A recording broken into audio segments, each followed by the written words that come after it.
Hi everyone, welcome. I hope you're all doing well. Today I want to talk about something that millions of people have an opinion on, whether they realize it or not. I want to talk about The Simpsons, the animated sitcom that changed television forever when it premiered back in December of 1989. And I want to argue that the show experienced a golden age, a period where the writing, the characters, the satire, and the emotional depth all came together in a way that produced some of the finest comedy ever put on screen. And then, gradually, something shifted.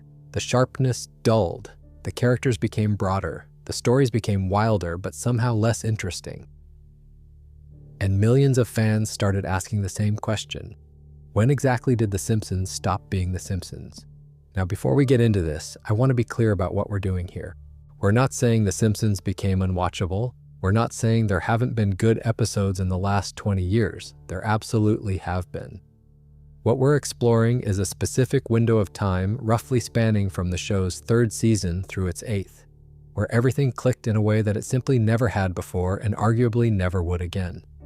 By examining the show's origins, the creative forces behind each era, the specific episodes and decisions that fans point to as turning points, and how the cultural landscape around the show changed over time, we can start to understand not just when the golden age ended, but why it ended and what that tells us about how great television works. Time magazine called The Simpsons the best television show of the 20th century. That's not a throwaway compliment. That's a publication looking at every drama, every comedy, every groundbreaking series across 100 years, and saying this animated show about a yellow family in a fictional town called Springfield was the single best thing any of them ever produced. As of late 2025, the show has aired over 800 episodes across 37 seasons. It's been renewed through season 40, secured by what Disney described as a mega deal announced on April 2nd, 2025. In 2025 alone, The Simpsons surpassed 1 billion hours streamed on Disney+. By every commercial measure, the show is an institution. It will probably outlive all of us. But here's the thing that makes the Golden Age conversation so interesting. Almost nobody argues about whether a Golden Age existed.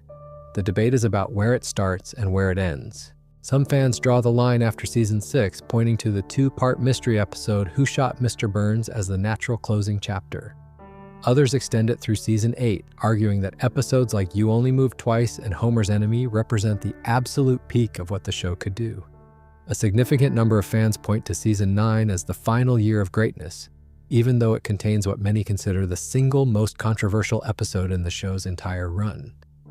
And then there are those who push it all the way to season 10, arguing that even as the cracks were forming, there were still enough brilliant episodes to keep the era alive.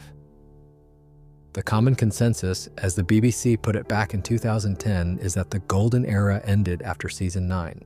Tyler Wilson of the Coeur d'Alene Press has referred to seasons 1 through 9 as the Golden Age. Ian Nathan of Empire described the classic era as being the first 10 seasons, and Chris Turner, in his 2004 book, Planet Simpson, placed the beginning of the Golden Age in the middle of season 3, and argued that the decline started sharply with one specific episode in season 9. We'll get to that episode. It's become one of the most debated half hours of television ever produced. What I find fascinating about this conversation is how consistent it is across different types of viewers. You'd expect nostalgia to be the driving factor. You'd expect people to simply prefer whatever era they grew up with. And nostalgia does play a role, no question. But fans who discovered The Simpsons through streaming years or even decades after the Golden Age aired independently arrive at similar conclusions about which seasons represent the show at its best. There's something in the content itself, something measurable in the writing quality, the joke construction, the character depth, and the emotional resonance that separates those seasons from what came before and after. Over the course of this video, we're going to walk through the entire arc. We'll start with the show's humble origins as a series of animated shorts on The Tracy Ullman Show. We'll trace the formative first 2 seasons where the show found its voice. We'll spend time in the Golden Age itself, season by season, examining what made those years so extraordinary. We'll look at the turning point, the showrunner changes, the character transformations that fans describe as Flanderization, a term that literally comes from this show. We'll explore the long plateau of the Al Jean era, spanning an incredible 20 seasons. And we'll end with the modern period under Matt Selman, where some critics have argued the show is experiencing something like a renaissance. Along the way, every date, every viewership figure, every quote from a creator or critic has been verified against multiple sources. This isn't speculation. This is the documented story of how the greatest animated comedy in television history reached its peak and then slowly began its descent. But before we begin, I'd just like to kindly ask you all to subscribe. It's completely free, and it really helps us improve the videos for this wonderful community we've managed to build. Anyway, that's enough. Let's begin. To understand what made the Golden Age so extraordinary, we need to go back to the very beginning. We need to understand what The Simpsons was before it became The Simpsons. And that story starts not in Springfield, but on a completely different show, with a cartoonist who was asked to draw something funny in a hurry and ended up creating one of the most recognizable families in the history of popular culture. The Simpsons began its life not as a television show, but as a series of crude, wobbly animated shorts, sandwiched between sketches on The Tracy Ullman Show. The first of these shorts aired on April 19, 1987. Matt Groening, who had made his name with the alternative comic strip Life in Hell, was brought in to create something animated for the variety show. The story goes that Groening sketched the Simpson family in the lobby of James L. Brooks's office, naming the characters after his own family members: Homer after his father, Marge after his mother, Lisa and Maggie after his sisters. Bart was an anagram of brat. These weren't polished designs, they were rough, almost primitive little drawings that happened to have enormous personality baked into their shapes and expressions. 48 of these shorts aired between 1987 and 1989. They were brief, often less than 2 minutes long, and they were genuinely rough around the edges. The animation was handled by Klasky Supo, the studio that would later create Rugrats, and it had a fluid, slightly unsettling quality that actually contributed to the show's early punk rock charm. But even in those tiny segments, you could see something working. The family dynamic felt real in a way that most animated families didn't. Homer was selfish, but not evil. Marge was patient, but not a doormat. Bart was a troublemaker, but not malicious. There was warmth underneath the dysfunction, and audiences responded to it. In 1989, Fox decided to develop the shorts into a half-hour series. This was a significant gamble. Fox was still a young network, only 3 years old, and adult animated sitcoms were not exactly a proven format.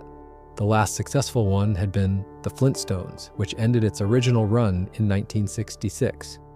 There was no template for what The Simpsons was trying to do, but James L. Brooks, the legendary producer behind Terms of Endearment and Broadcast News, saw something in Groening's characters that he believed could sustain 30 minutes of television every week.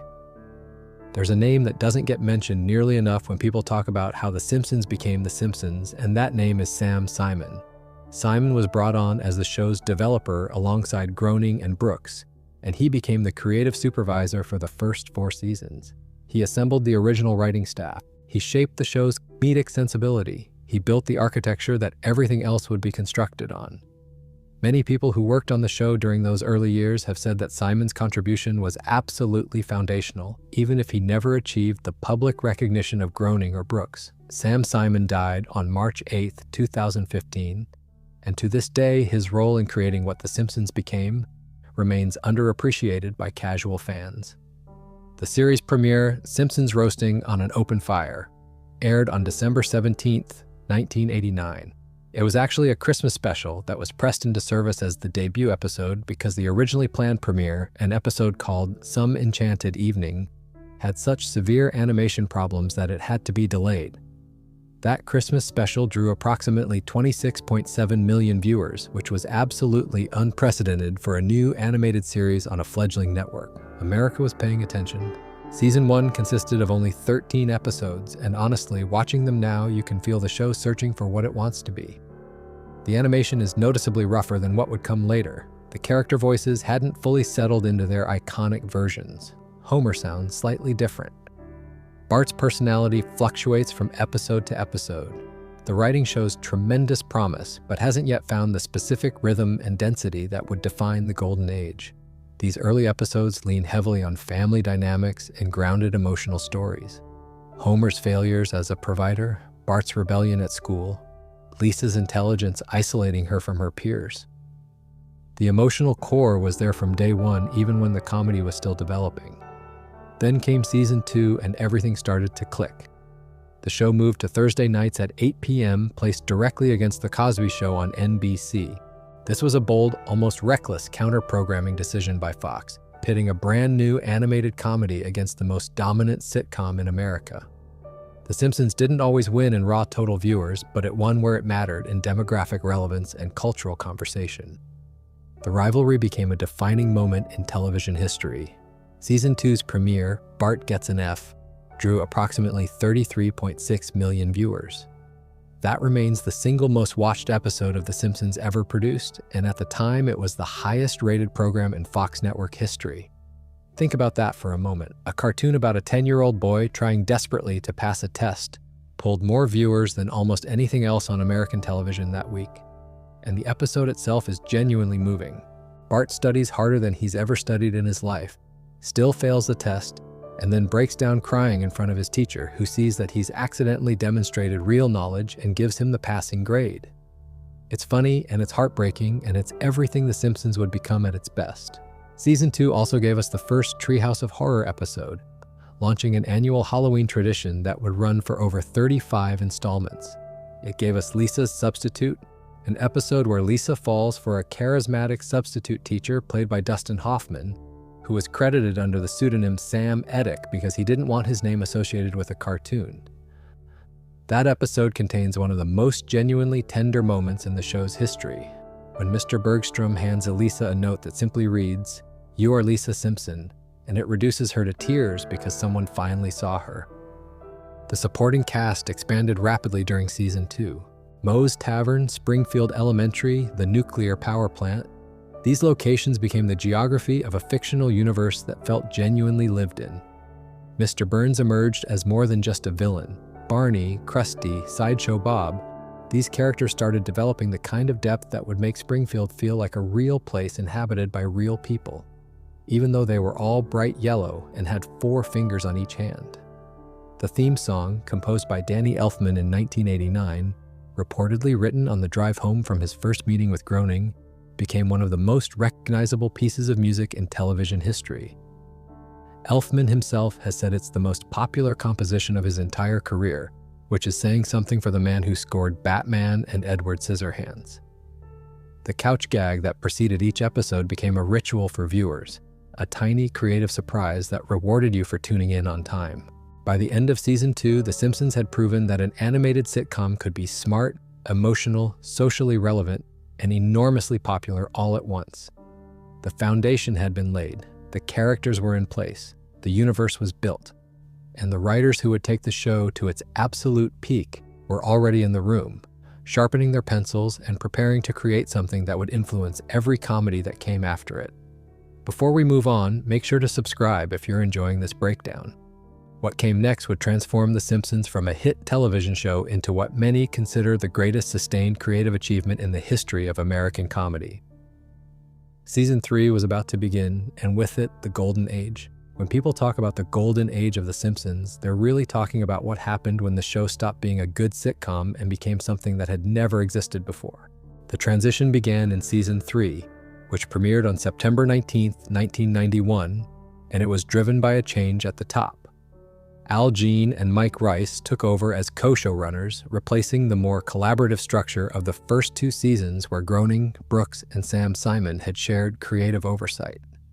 Jean and Rice brought a faster pace, a higher gag density, and a willingness to push the comedy further and weirder while still maintaining the emotional grounding that had made the show work from the start. The writing staff during this period was genuinely extraordinary in a way that's almost hard to believe in retrospect. John Swartzwelder, who would go on to be credited on 59 episodes, making him the most prolific individual writer in the show's history, was turning out scripts with a joke density that seemed almost inhuman. George Meyer, widely regarded as one of the funniest comedy writers of his generation, was contributing material that elevated everything around it. John Vitti, Jeff Martin, Jay Kogan, Wallace Wolodarski. These names might not mean much to casual viewers, but within the comedy world, having this many talented writers in a single room was like assembling an all-star team. And then there was Conan O'Brien, who joined the writing staff in Season 3 before leaving after Season 4 to pursue what would become one of the most successful careers in late-night television history. Season 3 is where the comedy sharpened in a way that became the show's signature. Homer at the Bat, which aired as the 17th episode of the season, is often cited as a turning point in the show's comedic style. The episode featured 9 real Major League Baseball players guest starring as themselves, and it showcased a new approach to comedy that drew from sources as diverse as classic Tex Avery cartoons, the Marx Brothers, and the absurdist films of Zucker, Abrahams, and Zucker.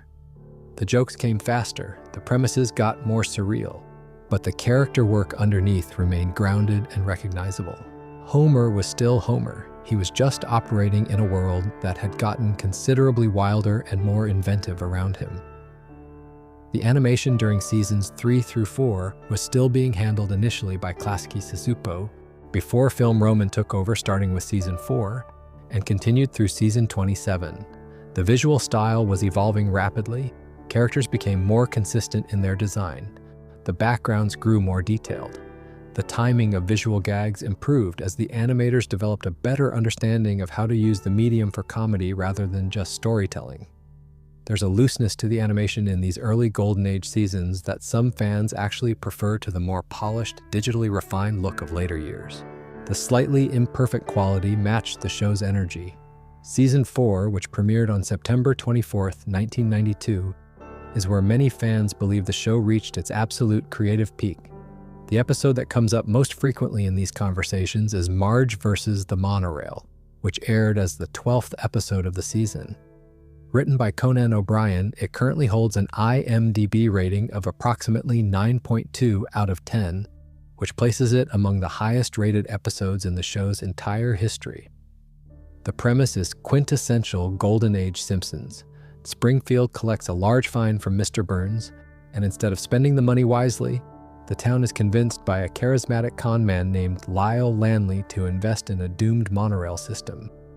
The episode is relentlessly funny, packed with quotable lines and visual gags, and it also works as genuine satire of how communities get swindled by flashy promises and empty salesmanship. What made Marge vs. the Monorail particularly significant is that some critics point to it as the moment The Simpsons shifted from a grounded family comedy into something more cartoonish and high concept. Before Season 4, the show had been rooted more firmly in the real world. Injuries had consequences, family conflicts felt emotionally authentic. The comedy emerged from recognizable human situations pushed to absurdist extremes. Starting with episodes like Marge vs. the Monorail, the show began embracing premises that were more openly fantastical, more willing to abandon realism for the sake of a bigger laugh. For many fans, this wasn't a decline at all, but rather the show discovering its true identity. For a smaller group, it was the first subtle departure from what had made the show feel so special and relatable in those formative years. Season 4 also gave us Mr. Plow, where Homer buys a snowplow and builds a small business only to see it crumble when Barney becomes his competitor. It gave us Lisa's First Word, an episode set in the past where Elizabeth Taylor, one of the most famous women in the world at the time, provided the voice for baby Maggie's first word, which turned out to be Daddy, spoken after Homer leaves her room, so he never actually hears it. That small, quiet moment at the end of a comedy episode is the kind of thing that made Golden Age Simpsons transcendent. It could make you laugh 30 times in 22 minutes and then break your heart in the final 10 seconds without any of it feeling forced or manipulative. Behind the scenes, Alf Clausen had become the show's primary composer starting from Season 2, and his contribution to the Golden Age cannot be overstated. Clausen conducted a 35-piece orchestra for the show's underscore, bringing a level of musical sophistication to an animated sitcom that was essentially unheard of at the time. He would go on to score nearly 600 episodes over 27 years, winning 2 Emmy Awards for original music and lyrics in 1997 and 1998, along with 5 Annie Awards. The music was never just background noise on The Simpsons, it was an active participant in the comedy, amplifying emotional beats, providing ironic counterpoint to absurd situations, and occasionally taking center stage in elaborate musical numbers that rivaled Broadway in their craftsmanship. The 100th episode of The Simpsons, Sweet Seymour Skinner's Badasses song aired on April 28, 1994, as part of Season 5. It's worth pausing on that episode specifically because it's a beautiful showcase of what the show did during this era with its supporting characters. The episode explores Skinner's life after he's fired as principal, showing him struggling to find purpose and identity outside the only job he's ever known. It's funny, it's sympathetic, and it builds genuine character depth for someone who could have easily remained a one-note authority figure. The warmth and specificity of that characterization is exactly what would make the later retcon of Skinner's entire backstory so painful for fans. But we'll get to that. By the end of Season 4, The Simpsons had established itself not just as the best animated show on television, but as one of the best shows on television, period. The writing was sharp enough to satisfy the most demanding comedy fans while remaining accessible enough to pull massive mainstream audiences. The satire had real teeth but never felt preachy or self-righteous. The characters were funny and flawed and somehow lovable despite their worst impulses. Everything was clicking. And the incredible thing is that the show was about to get even better. Before we move on, make sure to subscribe if you're enjoying this breakdown. What followed in Seasons 5 and 6 would push The Simpsons to heights of ambition and emotional depth that cemented its status as the greatest animated comedy ever produced. Season 5 premiered on September 30th, 1993, and with it came a new showrunner, David Merkin. Merkin brought a sensibility that was more surreal, more gag-heavy, and more willing to embrace the truly bizarre than even the previous Golden Age seasons had attempted. Under his guidance, which would span Seasons 5 and 6, The Simpsons became simultaneously more experimental and more emotionally resonant, a combination that shouldn't work on paper but somehow became the show's defining achievement during this period. Cape Fear, the second episode of Season 5, is one of the finest half hours of comedy television ever produced. It features Sideshow Bob, voiced with magnificent menace by Kelsey Grammer, stalking Bart after being released from prison. The episode is a sustained parody of the Cape Fear films, but it transcends its source material so completely that you don't need to have seen either movie to find it hilarious. The rake gag alone, where Bob steps on rake after rake in an extended sequence that goes on far longer than seems reasonable, is a masterclass in how repetition can transform a simple visual joke into something almost transcendent. The episode currently holds an IMDb rating of approximately 9.1 to 9.2, placing it among the very highest rated episodes in the show's history. Deep Space Homer sent Homer to space as a NASA astronaut, a premise that earlier seasons would never have attempted because it was too far removed from the show's grounded reality. But Merkin understood something crucial about The Simpsons at this point in its evolution. The characters were so well established, so deeply familiar to the audience, that you could drop them into almost any situation and the comedy would work because the humor came from the characters reacting to the situation, not from the situation itself. Homer in space is funny not because space is inherently funny, but because Homer is Homer. And watching him eat potato chips in zero gravity while the entire nation watches in horror is perfectly, specifically Homeric. Season 5 also gave us Homer Goes to College, Bart Gets Famous, which offered a brilliantly meta-commentary on catchphrase culture through Bart's accidental rise to fame after saying, "I didn't do it," on Krusty's show, and Rosebud, which managed to make Mr. Burns sympathetic by revealing his childhood attachment to a teddy bear named Bobo. These episodes demonstrate the incredible range the show was capable of during this period. In a single season, it could do slapstick action comedy, media satire, and a tender character study of its primary antagonist, and every single one of them worked. Season 6, which premiered on September 4th, 1994, continued Merkin's run with even greater ambition. The crown jewel of the season, and arguably one of the most famous moments in all of television history, was the season finale. Who Shot Mr. Burns Part 1 aired on May 21st, 1995, and it ended with Mr. Burns being shot by an unknown assailant, creating a genuine mystery that captivated the entire country over the summer hiatus. Fox ran a promotional campaign around the mystery. Viewers called in with theories. The resolution wouldn't come until the Season 7 premiere months later. It was appointment television in the purest sense, an animated comedy generating the kind of cliffhanger suspense that was typically reserved for primetime dramas. The episode holds an IMDb rating of approximately 9.2 out of 10. But the episode from season 6 that I think best represents the golden age at its emotional peak isn't the mystery finale. It's And Maggie Makes 3, a flashback episode that tells the story of how Marge became pregnant with Maggie.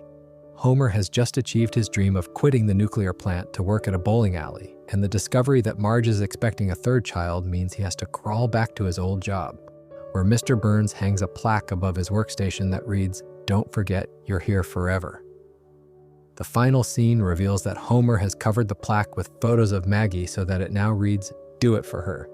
No punchline, no undercut, just a genuinely moving moment of a deeply flawed man finding grace in his love for his daughter. If you need a single scene to explain why The Simpsons mattered, that's the one. Treehouse of Horror 5 from this season is another fan favorite, featuring The Shining, a shining parody that has become almost as quotable as the original film, Time and Punishment with Homer's time-traveling toaster and nightmare cafeteria. The episode holds an IMDb rating of approximately 9.2 and remains one of the most rewatched Treehouse of Horror installments decades after it aired. Lisa's wedding offered a glimpse into Lisa's future that was both funny and genuinely moving, giving the audience a rare look at how these characters might grow while reinforcing that growth could never actually happen within the show's floating timeline. In 1996, The Simpsons received its first Peabody Award, making it the first animated series in history to earn the honor.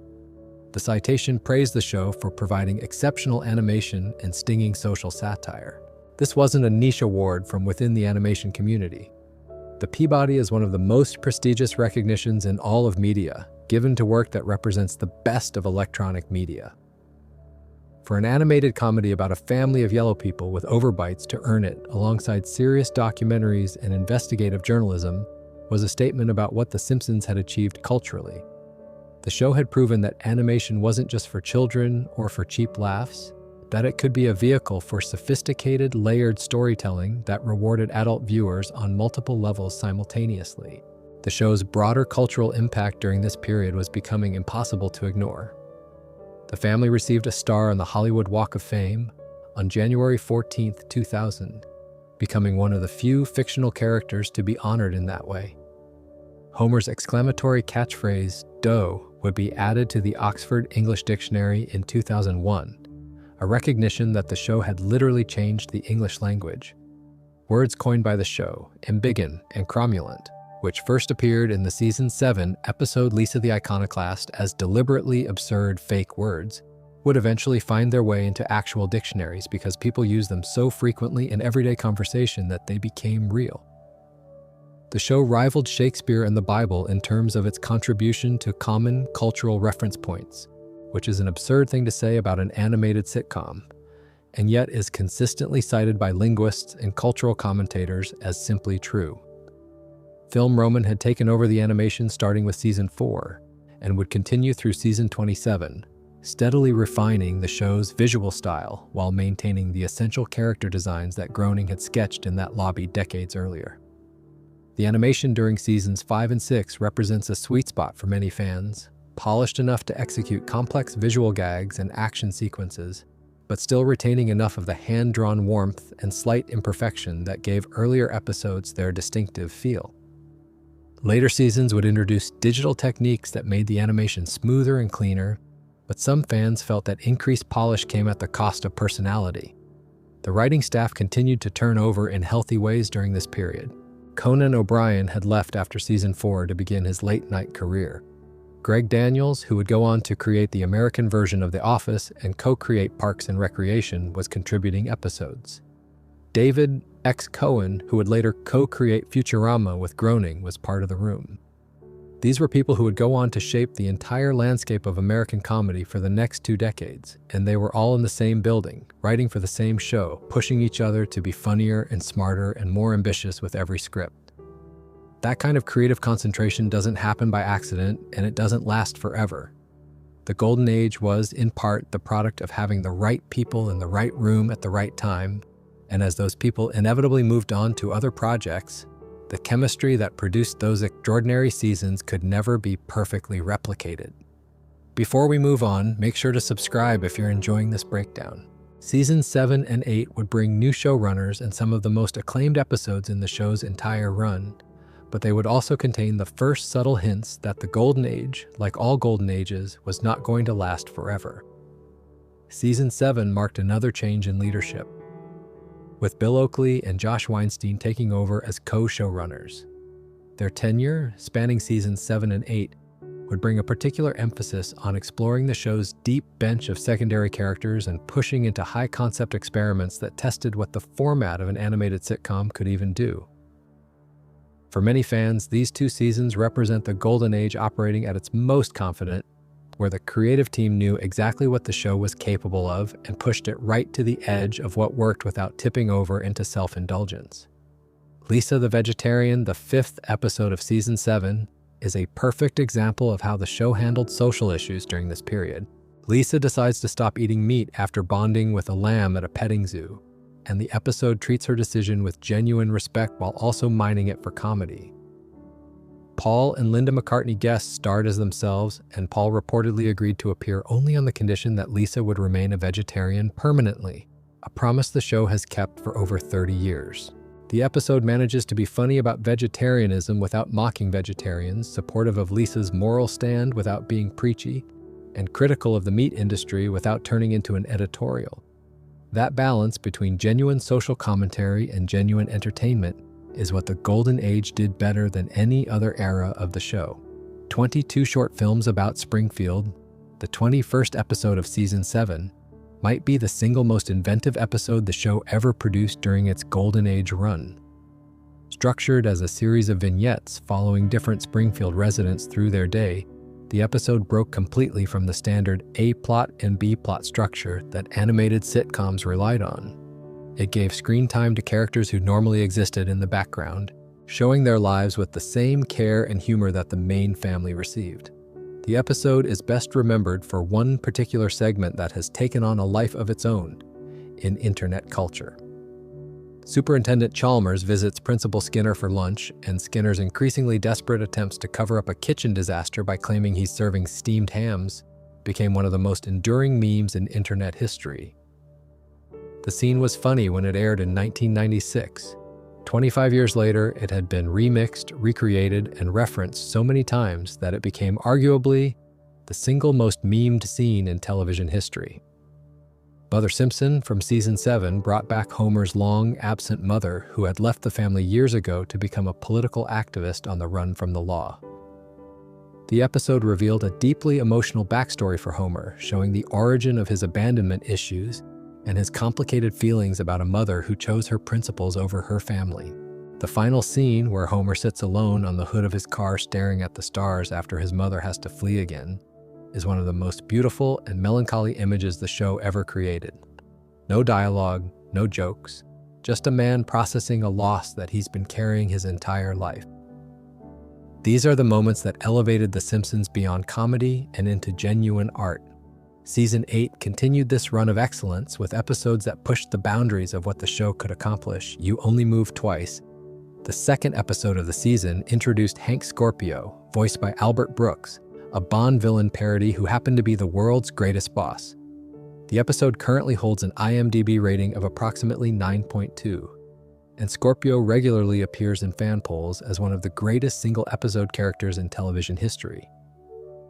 What made the episode work wasn't just the comedy of a supervillain who genuinely cared about his employees' satisfaction. It was the underlying story of the Simpson family being happier in a new town, with better lives and better prospects, and Homer having to choose between that happiness and his loyalty to Springfield. The episode ends with Homer back in his old life, having given up something genuinely good because the familiar mattered more to him than the optimal. It's a funny episode about a cartoon supervillain that also happens to be a quietly devastating commentary on how fear of change keeps people trapped in mediocrity. Homer's Enemy, the 23rd episode of Season 8, stands as the highest-rated Simpsons episode of all time on IMDb with a score of 9.3 out of 10.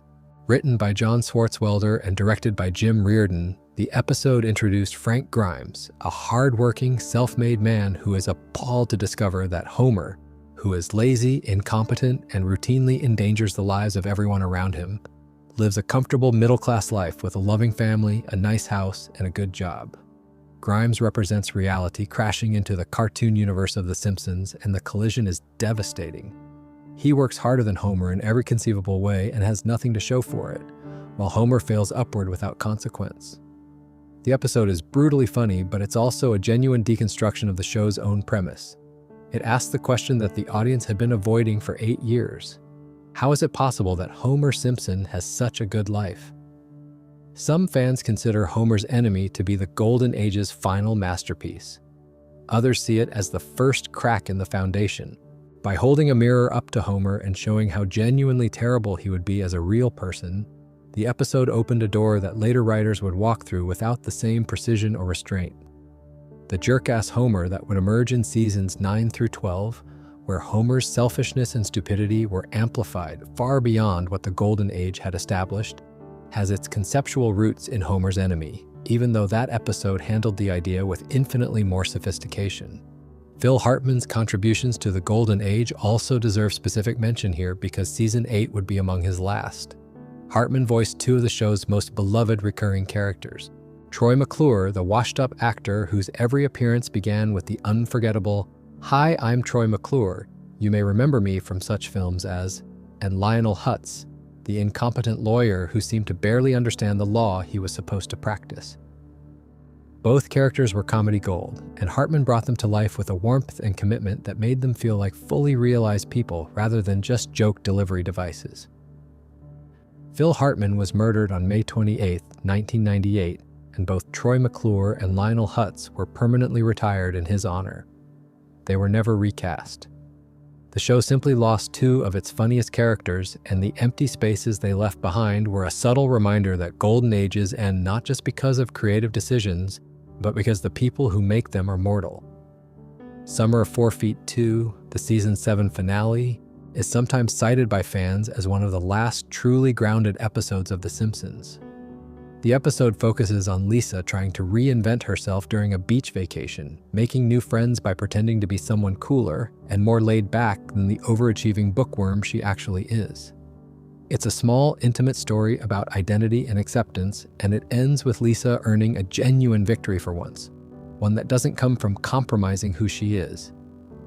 For fans who value the character-driven storytelling that defined the show's early and middle Golden Age years, this episode represents a kind of farewell to that approach, a last perfect example of what The Simpsons could do when it focused on recognizable human emotions expressed through cartoon characters. Season 8 also featured Homer's Phobia, which aired as the 15th episode and guest starred John Waters. The episode dealt directly with homosexuality in a way that was groundbreaking for its time, with Homer confronting his own homophobia after becoming friends with a gay antique store owner. The episode won a GLAAD Media Award for its handling of the subject matter, proving that The Simpsons could tackle genuinely sensitive social issues with both humor and compassion. Looking back, the Golden Age's willingness to engage with topics like vegetarianism, homosexuality, religion, gun control, and corporate greed, always through the lens of comedy but never dismissively, was one of its defining strengths. The satire had a point of view. It cared about the things it was making fun of. Before we move on, make sure to subscribe if you're enjoying this breakdown. What happened next would become one of the most analyzed and debated transitions in television history. A single episode in Season 9 would become the flashpoint for a conversation that fans are still having nearly 30 years later. It's worth taking a moment here, before we enter the controversial territory of the show's decline, to appreciate just how extraordinary the run from Season 3 through Season 8 really was. In 6 seasons, the show produced somewhere in the neighborhood of 140 episodes. The percentage of those episodes that are genuinely great, not just good, but great, is staggeringly high. Go to any Simpsons fan forum, any Reddit thread, any ranking list compiled by any publication, and the episodes that dominate the top spots come overwhelmingly from this window. Cape Fear, Marge versus the Monorail, You Only Move Twice, Homer's Enemy, Last Exit to Springfield. Deep Space Homer and Maggie Makes 3, Who Shot Mr. Burns, Treehouse of Horror 5, Homer the Great, King Size Homer, The Itchy and Scratchy and Poochie Show. These aren't just the best Simpsons episodes, many of them are among the best episodes of any comedy series ever produced. The show had also become a proving ground for voice acting talent that few other programs could match. Dan Castellaneta, who voiced Homer, Grandpa Simpson, Krusty the Clown, Barney Gumble, Mayor Quimby, Groundskeeper Willie, Sideshow Mel, Hans Moleman, and dozens of other characters, was performing at a level that essentially redefined what a single voice actor could contribute to an animated series. He holds the record for voicing the most characters on the show, with over 30 distinct recurring roles.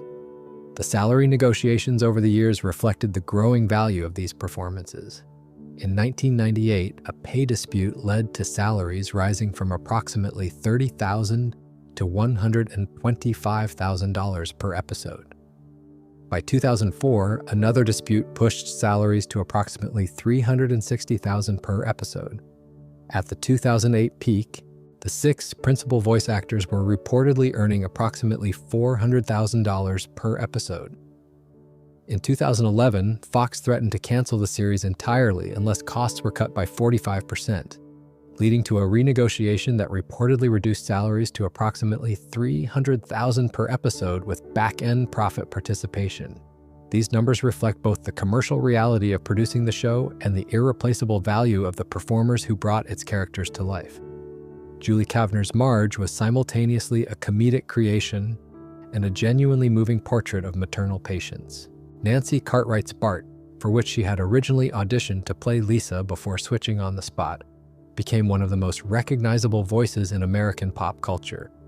Yeardley Smith remained the only main cast member who primarily voiced just one character, Lisa, and she brought a specificity and emotional truth to the role that grounded even the most absurd episodes.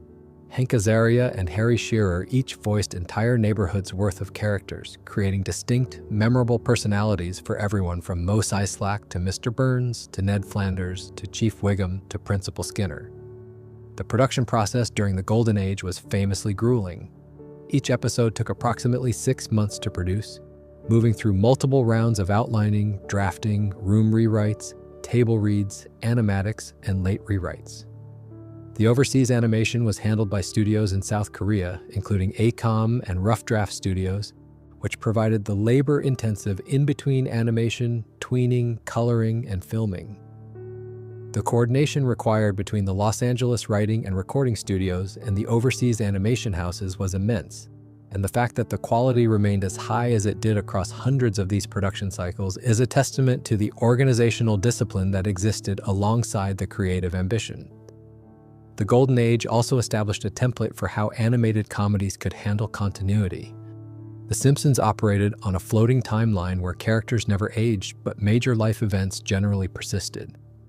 Lisa becoming a vegetarian in Season 7 remained permanent. Maud Flanders dying in Season 11 remained permanent. Milhouse's parents getting divorced remained canonical. But the show was never strongly serialized, and individual episodes generally told self-contained stories that returned to a baseline status quo by their conclusion. This approach gave writers enormous flexibility while still rewarding attentive viewers who could catch callbacks and references to earlier episodes. It was a delicate balance that the Golden Age maintained with apparent effortlessness, but that later seasons would struggle to sustain as the accumulated weight of continuity became both an asset and a burden. Season 9 of The Simpsons premiered on September 21, 1997, and it arrived with a new showrunner. Mike Scully took over the role, beginning a tenure that would last through Season 12 and become the most scrutinized and criticized showrunner era in the show's history. Now, it's important to say up front that Scully is not a villain in this story. He's a talented writer who had been with The Simpsons since 1993, penning well-regarded episodes like Lisa on Ice and Team Homer. He was popular with the staff. Writer Tom Martin called him quite possibly the best boss he'd ever worked for. Don Payne praised his management skills and commitment to keeping decent working hours. Scully himself described his goal as showrunner with a kind of anxious modesty, telling the press that basically his aim was just not to wreck the show. That's a revealing quote. It tells you something about the impossible pressure of inheriting a series that had just produced what many consider the greatest sustained run of comedy in television history. How do you follow seasons 3 through 8? The honest answer for almost anyone is that you probably can't. But the conversation about when The Simpsons' Golden Age ended circles back to one episode more than any other, and that episode aired just 1 week into Scully's first season. The Principal and the Pauper, the second episode of Season 9, became the single most controversial installment in the show's entire run. It was written by Ken Keeler, directed by Stephen Dean Moore, and it guest-starred Martin Sheen, Although it aired during Season 9, it was technically a holdover from Season 8, meaning it was produced under the previous showrunners Oakley and Weinstein, which makes the question of who bears responsibility for its existence complicated.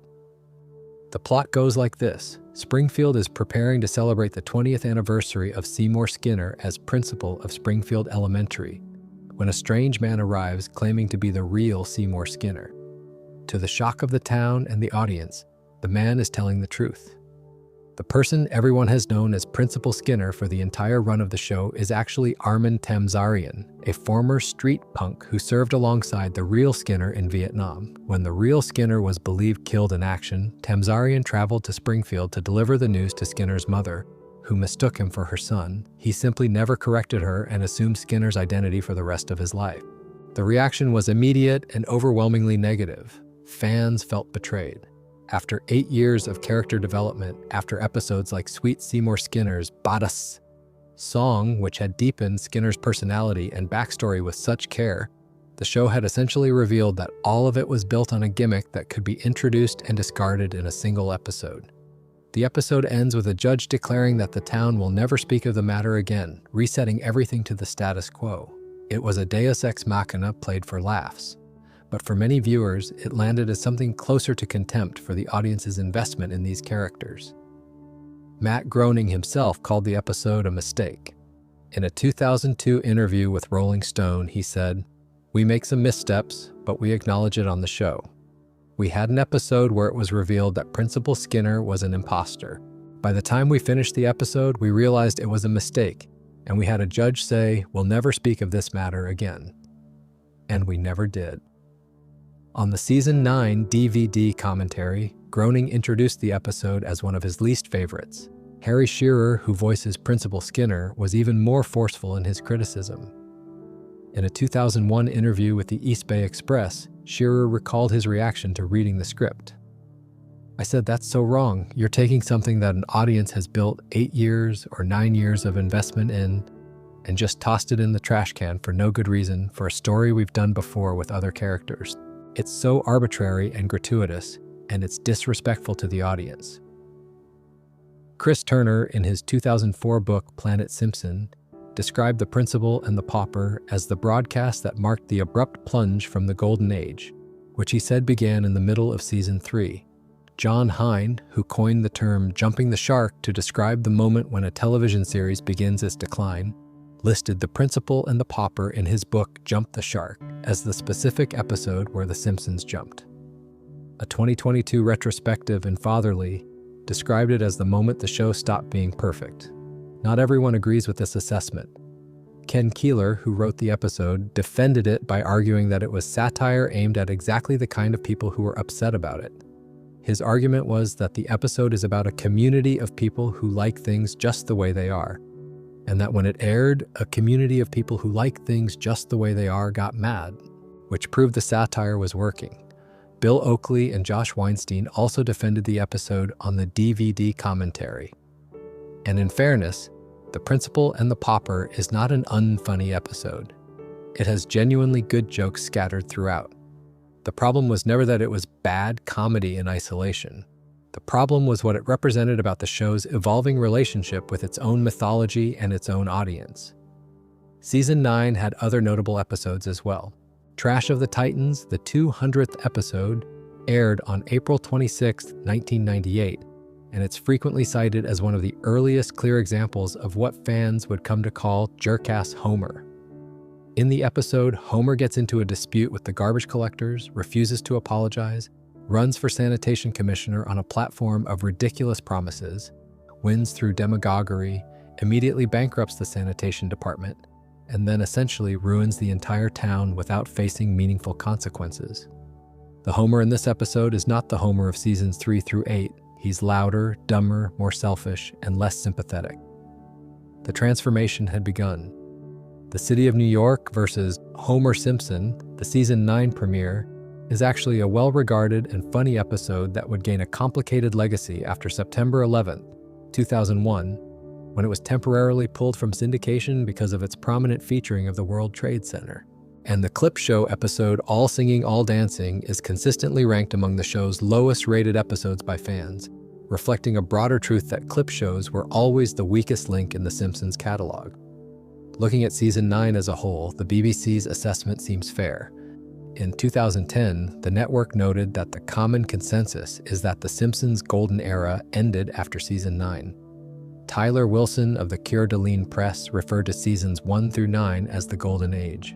Even critics who include Season 9 in the Golden Age tend to acknowledge it as the final year, the last season where the show's hit rate for genuinely great episodes was high enough to keep the era alive.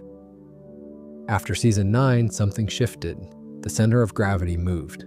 The show was still capable of producing individual episodes that were good, sometimes even great. But the consistency, the almost miraculous consistency that had defined Seasons 3 through 8 was gone, and it never came back. Before we move on, make sure to subscribe if you're enjoying this breakdown.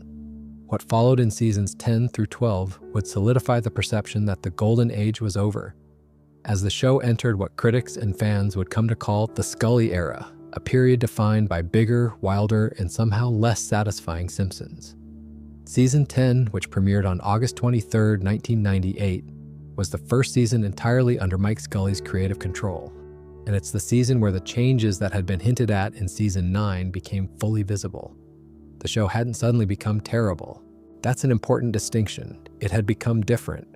And for fans who had spent nearly a decade falling in love with a very specific version of The Simpsons, different felt like a betrayal even when the individual episodes were still funnier than almost anything else on television. The most discussed aspect of the Scully era, and the one that gets brought up more than any other single complaint about the show's evolution, is the transformation of Homer Simpson. During the Golden Age, Homer was dumb, selfish, lazy, and frequently irresponsible. But he was also capable of genuine love, real remorse, and occasional moments of surprising insight. He was a bad husband and father by objective standards, but the show made you understand why Marge stayed with him, why his kids still loved him, why his friends put up with him. He meant well. His heart was in the right place even when his brain wasn't. The show treated his stupidity as a character trait, not as the entirety of his personality, and that distinction made all the difference. Starting around Season 9 and accelerating through Seasons 10, 11, and 12, Homer became what fans on the early internet message board alt.tv.simpsons began calling Jerkass Homer.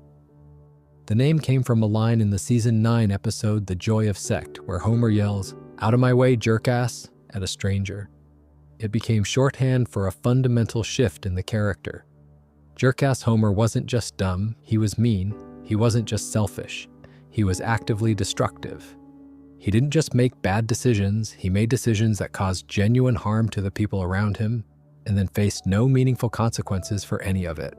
The emotional grounding that had made Golden Age Homer sympathetic was stripped away, and what remained was essentially a cartoon character in the most reductive sense of the term. Chris Suellentrop wrote about this transformation in an influential op-ed for Slate, arguing that under Scully's tenure, The Simpsons became, well, a cartoon. He wrote that episodes that once would have ended with Homer and Marge bicycling into the sunset now ended with Homer blowing a tranquilizer dart into Marge's neck. John Bonet of MSNBC described the Scully-era Simpsons as a gag-heavy, Homer-centric incarnation of the show, and the phrase captures something important about what changed. The show increasingly revolved around Homer being placed in outlandish situations rather than around the family navigating recognizable human problems through a comedic lens. The phenomenon of Flanderization, which is now widely used across television criticism to describe the process by which a character is reduced to one or two exaggerated traits, literally gets its name from this show.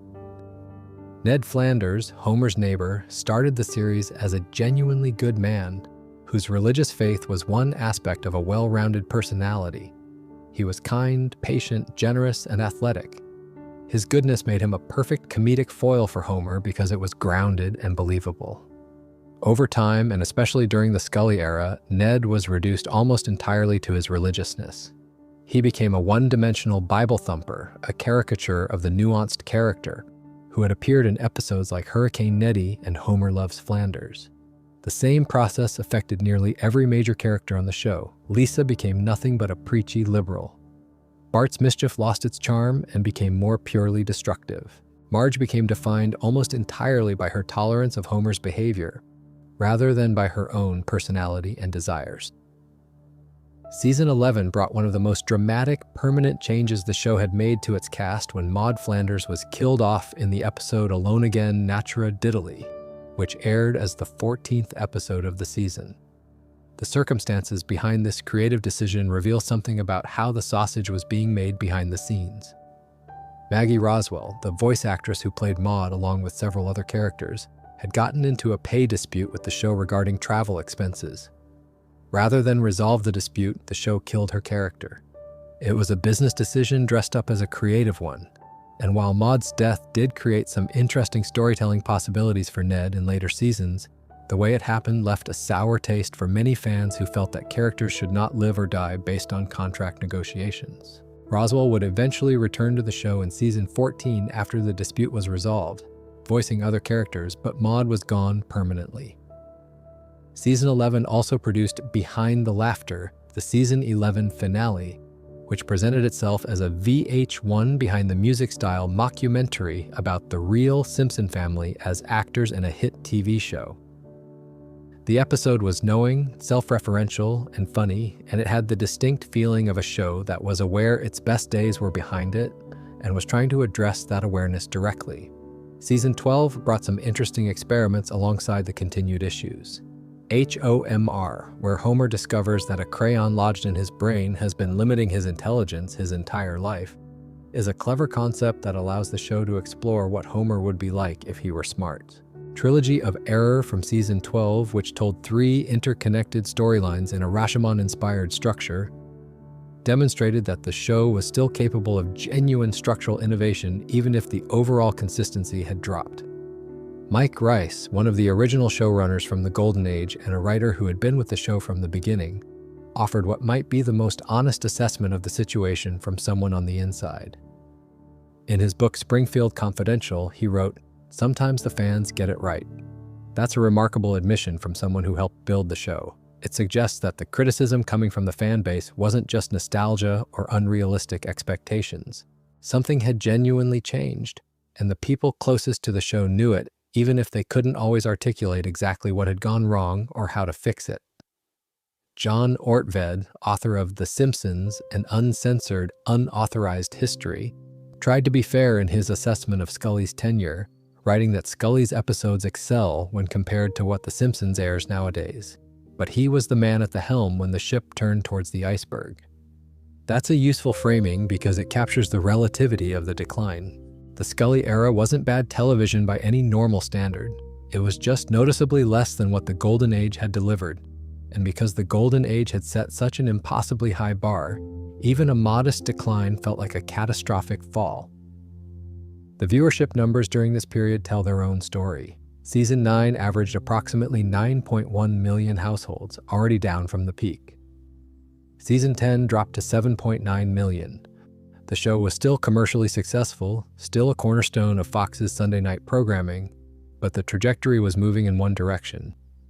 The audience that had fallen in love with Golden Age Simpsons was beginning to drift away, and while new viewers continued to discover the show, the relationship between The Simpsons and its most devoted fans was changing in ways that would become more pronounced with each passing year.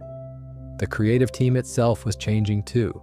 By the end of Season 12, many of the writers who had contributed to the Golden Age were long gone, working on their own shows or pursuing other projects. The institutional knowledge of how those extraordinary seasons had been crafted was fading, replaced by a new generation of writers who had their own strengths, but inevitably brought a different sensibility and comic voice to the material. This kind of turnover is natural and unavoidable in any long-running show. But in the case of The Simpsons, the talent that had departed was so exceptional that finding adequate replacements was essentially impossible. Before we move on, make sure to subscribe if you're enjoying this breakdown. After the Scully era ended with Season 12, the show entered the longest single showrunner tenure in television history, a period of stability and consistency that would last for 2 full decades, but would also solidify the perception that The Simpsons, while still watchable, was no longer the same show that had changed television. When Al Jean returned as showrunner beginning with Season 13 in the fall of 2001, he was stepping into a role he had held once before, way back in seasons 3 and 4 when he had co-run the show with Mike Rice during the early Golden Age. His return represented a kind of homecoming, an attempt to bring the ship back to something resembling its original course. The state of the show at this point is worth putting in perspective. By season 13, The Simpsons had been on the air for 12 years, produced over 270 episodes, cycled through 4 different showrunner regimes, weathered the death of Phil Hartman and the loss of 2 beloved characters, endured a highly public debate about its own declining quality, and was still pulling better ratings than almost any animated show on television. The fan community had grown enormous and vocal, with message boards like alt.tv.simpsons and later the No Homers Club, providing spaces where the most dedicated viewers could dissect every episode, compare every season, and debate every creative decision with an intensity that bordered on the academic. The Golden Age had become the standard against which everything was measured, and that standard was impossibly high. The critical landscape around the show was also shifting. In 2004, Douglas Coupland described claims of declining quality as hogwash, insisting that the show hadn't fumbled the ball in 14 years. Matt Groening himself defended the show in an April 2006 interview, saying he honestly didn't see any end in sight, and that creatively he thought the show was as good or better than it had ever been. These defenses, while sincere, were increasingly at odds with the prevailing critical consensus and the sentiment of the show's most vocal fan base. Anna Leskiewicz wrote in 2016 that while The Simpsons still held cultural relevance, its contemporary appeal was really only for the first 10 or so seasons, with recent episodes only garnering mainstream attention when a favorite character from the golden era was killed off, or when shock twists were given to established characters. And in a sense, that's exactly what happened with Al Jean's return. The show stabilized. The wild swings of the Scully era gave way to something more measured, more controlled, more consistent in its week-to-week quality. The problem for fans who were hoping for a return to Golden Age greatness was that stability and greatness are not the same thing. The Al Jean era, which would stretch an almost incomprehensible 20 seasons from season 13 through season 32, gave the show something it desperately needed, which was reliable competence.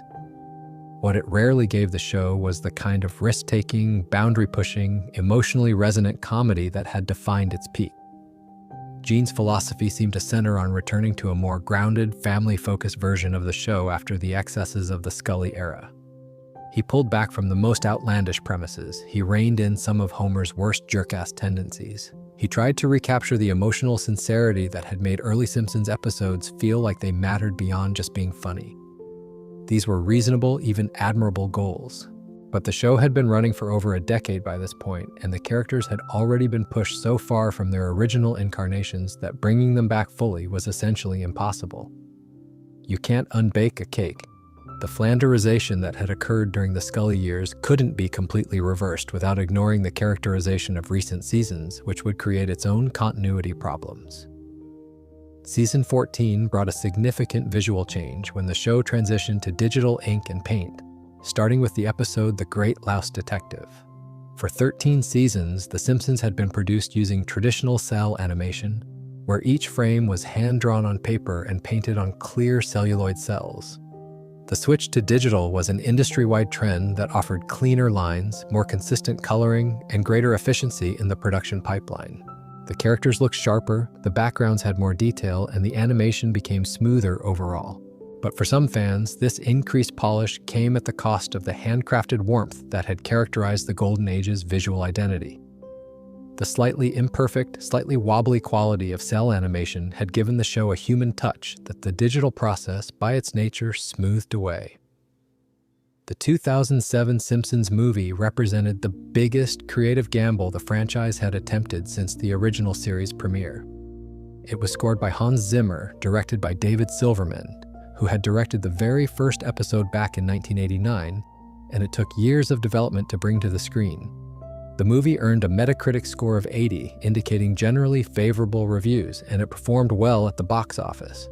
For a brief moment, it felt like The Simpsons might be recapturing some of its cultural relevance. The movie was funnier than what the weekly show had been producing, more focused in its storytelling, and it generated the kind of water-cooler conversation that the show hadn't sparked in years. But the effect was temporary. Once the movie's promotional cycle ended, and audiences returned to the weekly episodes, the gap between what The Simpsons had been and what it currently was remained as wide as ever. Season 20 brought another major visual change when the show switched to high-definition widescreen in the 16:9 aspect ratio, transitioning partway through the season. The first HD episode, Take My Life Please, aired on February 15, 2009, and it introduced a completely redesigned opening sequence that would become the show's new standard. The switch to HD was inevitable given the direction of broadcast technology, but it created an interesting divide in the show's visual history. Everything from seasons 1 through 19 existed in the 4:3 standard definition format. And when Disney Plus launched in November 2019 and initially presented all classic episodes cropped to the 16:9 widescreen format, fans were outraged because the cropping cut off visual gags that had been specifically composed for the top and bottom of the 4:3 frame. After significant backlash, Disney Plus restored a 4:3 option in May of 2020. The show continued to accumulate milestones during the Gene era that were impressive by any measure. The 500th episode, At Long Last Leave, aired on February 19, 2012.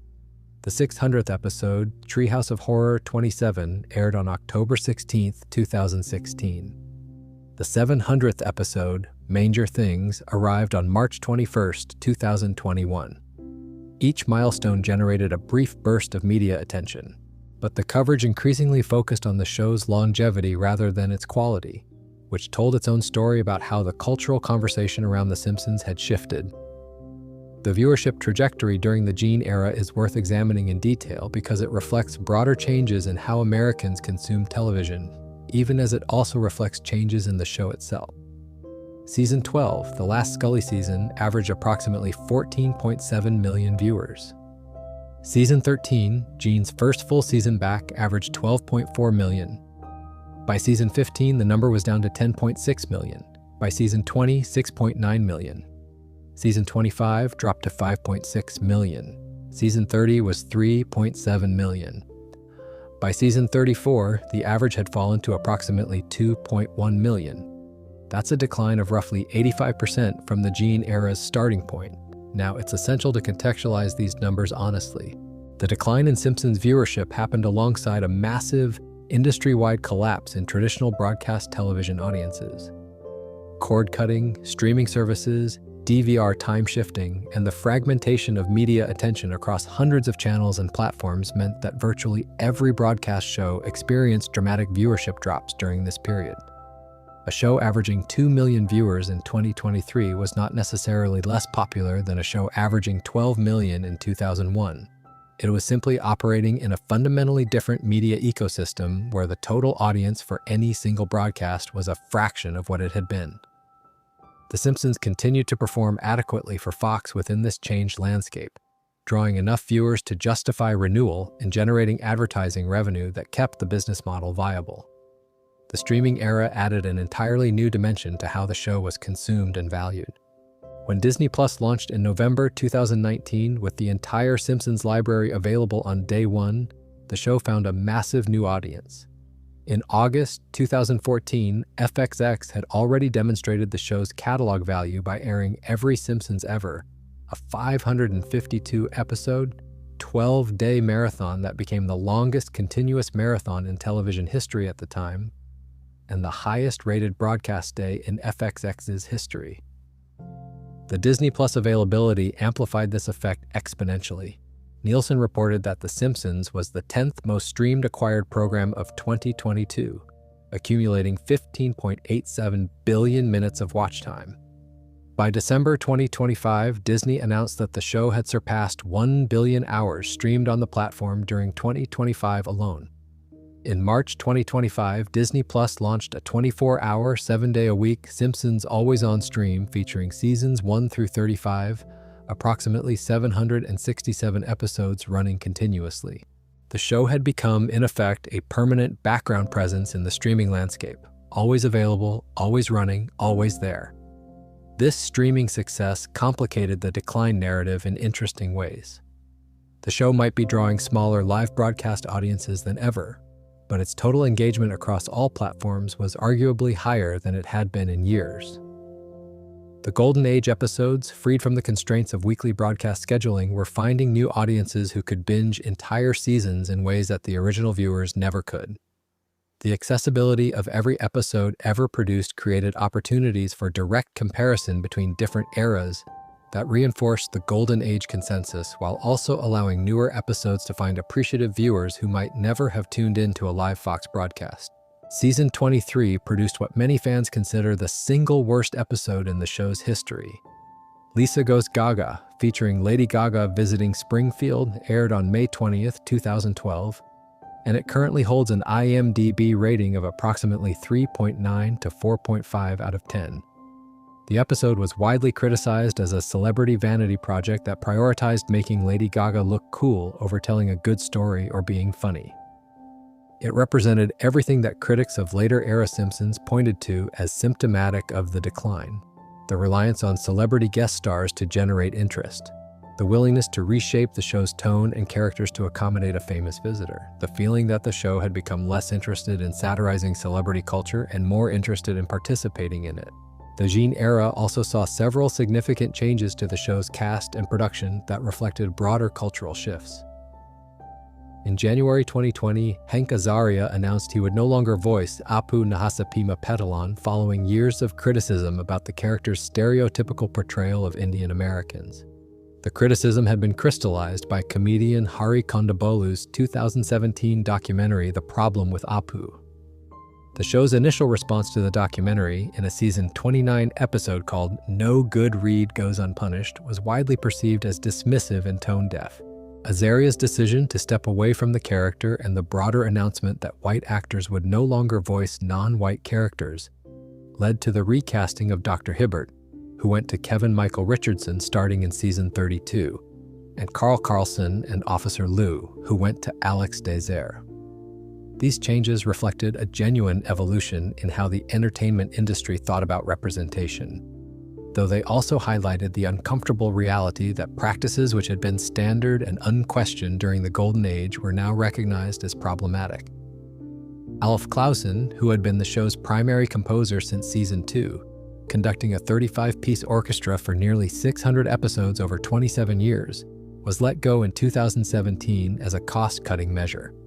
His replacement was Bleeding Fingers Music, a company co-founded by Hans Zimmer and Russell Emanuel. Clausen's departure was felt deeply by longtime fans who recognized that his orchestral scoring had been an integral part of the show's identity. The music had never been just background accompaniment on The Simpsons, it was a character in its own right, responding to the comedy and emotion with a sophistication that elevated the entire production. Clausen died on May 29, 2025, at the age of 84. His legacy within the show's history deserves far more recognition than it typically receives. The only episode to be completely removed from all official circulation in the show's history is Stark Raving Dad, the season 3 premiere originally featuring Michael Jackson, credited as John J. Smith, voicing a character named Leon Kompowski. The episode was pulled from Disney+, Hulu, syndication, and all new physical media editions in 2019 following the release of the HBO documentary Leaving Neverland and renewed scrutiny of Jackson's conduct. It remains the sole Simpsons episode that has been effectively erased from the show's official history. Al Jean himself offered what might be the most quotable assessment of the show's trajectory during this era. In a 2021 interview, he said, "To people who say The Simpsons isn't as good as it used to be, I would say I think the world isn't as good as it used to be, but we're declining at a slower rate." It's a clever line, self-aware and funny, and it also contains a tacit acknowledgement that yes, the show has declined. The question was never really whether a decline had occurred, but rather how steep it was and whether it mattered. Before we move on, make sure to subscribe if you're enjoying this breakdown. After 20 seasons under Al Jean, the show would finally get a new primary creative voice, and the results have been surprising enough to generate a conversation that nobody expected to be having in the 2020s. Is The Simpsons actually getting good again? Season 33 of The Simpsons, which premiered on September 26, 2021, marked the first time since season 12 that Al Jean was not serving as the primary showrunner. Matt Selman, who had joined the writing staff back in 1997 and had been co-running episodes with Jean since season 23, took over as the main creative voice behind the show. It was the kind of change that, on paper, might seem unremarkable. One longtime producer replacing another longtime producer. But in practice, the shift has produced something that a surprising number of critics, writers, and even former members of the show's most vocal fan communities have described, cautiously but consistently, as a renaissance. Selman brought with him a structural philosophy that was, in its own way, an attempt to recreate the conditions that had made the Golden Age work. During the classic era, showrunners had turned over every 2 seasons. Gene and Rice ran seasons 3 and 4. David Merkin ran seasons 5 and 6. Bill Oakley and Josh Weinstein ran seasons 7 and 8. That regular infusion of new creative perspectives kept the show from becoming stagnant, because every 2 years there was someone new at the top bringing different sensibilities, different priorities, and different blind spots. When Mike Scully stayed for 4 seasons and Al Jean stayed for 20, that natural cycle of renewal broke down. The show became the product of a single creative vision for far too long. And no single vision, no matter how talented its owner, can sustain a comedy series across decades without eventually running out of fresh approaches. Selman's solution was to institute a co-showrunner system where 4 of the more senior writers would produce episodes from beginning to end, taking on all the responsibilities that would previously have been left to Selman or Gene alone. The intent was to replicate that Golden Age turnover at the top by distributing creative authority across multiple voices. Each episode would feel like it had a distinct creative identity rather than being filtered through a single showrunner's sensibility. Tim Bailey, a director on the series since 1995, told Vulture that every episode now feels like the Treehouse of Horror Halloween special in terms of its ambition, which is a remarkable thing to say about a show that had been criticized for decades as creatively exhausted. The results have been noticeable. Season 33's A Serious Flanders, a 2-part non-canon crime drama pastiche that featured Ned Flanders involved in a murder investigation, showed a level of cinematic ambition and tonal range that the show hadn't attempted in years. It didn't look or feel like a typical Simpsons episode, and that was precisely the point. The star of the backstage featured Kristen Bell in a musical episode that demonstrated the show could still execute complex, production-intensive creative concepts when given the freedom to try. These weren't just decent episodes by modern Simpsons standards, they were genuinely interesting television by any standard. Vulture published a major feature in 2023 with the headline declaring that The Simpsons was good again. The article was notable not just for its thesis, but for the breadth of people who endorsed it. Every person interviewed for the piece, from Broti Gupta, one of the first writers on The Simpsons to have been born after the show's premiere, to James L. Brooks, one of the original creators, to former members of the No Homers Club fan community, which had been infamous for years as one of the internet's most vocal critics of the show's decline, all agreed that something genuinely positive was happening. The show was taking more risks, the character work was deeper, the stories were more ambitious, the comedy was sharper. It wasn't the Golden Age, and nobody was claiming it was. But it was better than it had been in a long time, and the improvement was real enough to be recognized by people who had spent years, in some cases decades, writing the show off. Season 34, which aired from September 2022 to May 2023, won 2 Emmy Awards including Outstanding Animated Program, reinforcing the critical consensus that the show had turned a corner. Screen Rant noted that Season 34 was seen as a return to form, and in reviewing Season 35 wrote that there was no denying that there has been an obvious uptick in quality beginning as early as Season 33. The show is being talked about again in positive terms, which was something that hadn't happened with any consistency since the early 2000s at the latest. The counter-argument to the Renaissance narrative is worth taking seriously, though. The show's IMDb ratings for modern episodes still tend to cluster around 5 to 6 out of 10, which is noticeably lower than the 8 to 9 range that Golden Age episodes consistently earn. Some fans argue that having 2 or 3 standout episodes per season doesn't constitute a renaissance when the Golden Age was producing 20 or more excellent episodes every year. The show may be better relative to its recent history, but better relative to seasons 20 through 32 is a different thing than being genuinely great television. There's a difference between a patient's condition improving and the patient being healthy, and some fans feel the Simpsons Renaissance narrative confuses the two. There's also the question of voice work. The core cast, all of whom have been performing these characters for over 35 years, are aging. Julie Kavanagh, who voices Marge, has been the subject of discussion among fans who have noticed changes in her vocal quality over recent seasons. These are not criticisms of the performers who have given extraordinary decades of service to these characters. They're simply observations about the physical realities of voice acting across a span of time that was never anticipated when the show began. Nobody who recorded the first season in 1989 expected to be doing the same voices in 2026. Pamela Hayden, who had voiced Milhouse Van Houten, Rod Flanders, and Jimbo Jones since the very first season, retired in November 2024 after 35 years with the show. Her final appearance was reportedly in a Treehouse of Horror episode that aired on November 24, 2024. The roles she had inhabited for 3.5 decades were divided among new performers. Kelly MacLeod took over Milhouse starting in season 37. Mo Collins was announced as the new voice of Jimbo Jones. Chris Edgerly assumed the role of Rod Flanders beginning in late season 36. These are the kinds of transitions that are both necessary and bittersweet. They ensure the show can continue while acknowledging that the human beings who gave these characters their voices for generations cannot do so forever. The show has been renewed through season 40, announced on April 2, 2025, in what was described as a mega deal with parent company Disney. The structure going forward will be 15 Fox broadcast episodes plus 2 Disney Plus exclusive specials per season. Matt Selman has been announced as the sole showrunner from season 38 onward, with Al Jean moving to a consulting producer role. By the time season 40 concludes, The Simpsons will have produced well over 850 episodes, a number so vast that it almost defies comprehension. The show has been on the air for longer than many of its current viewers have been alive. Whether the modern renaissance represents a genuine creative revival or simply a relative improvement after years of mediocrity depends largely on what standards you choose to apply. If you measure modern Simpsons against other television currently on the air, it competes respectably. If you measure it against the Golden Age, it falls short, and it probably always will. The Golden Age was a product of specific circumstances, specific people, and a specific cultural moment that cannot be recreated no matter how talented the current team is or how ambitious their creative vision becomes.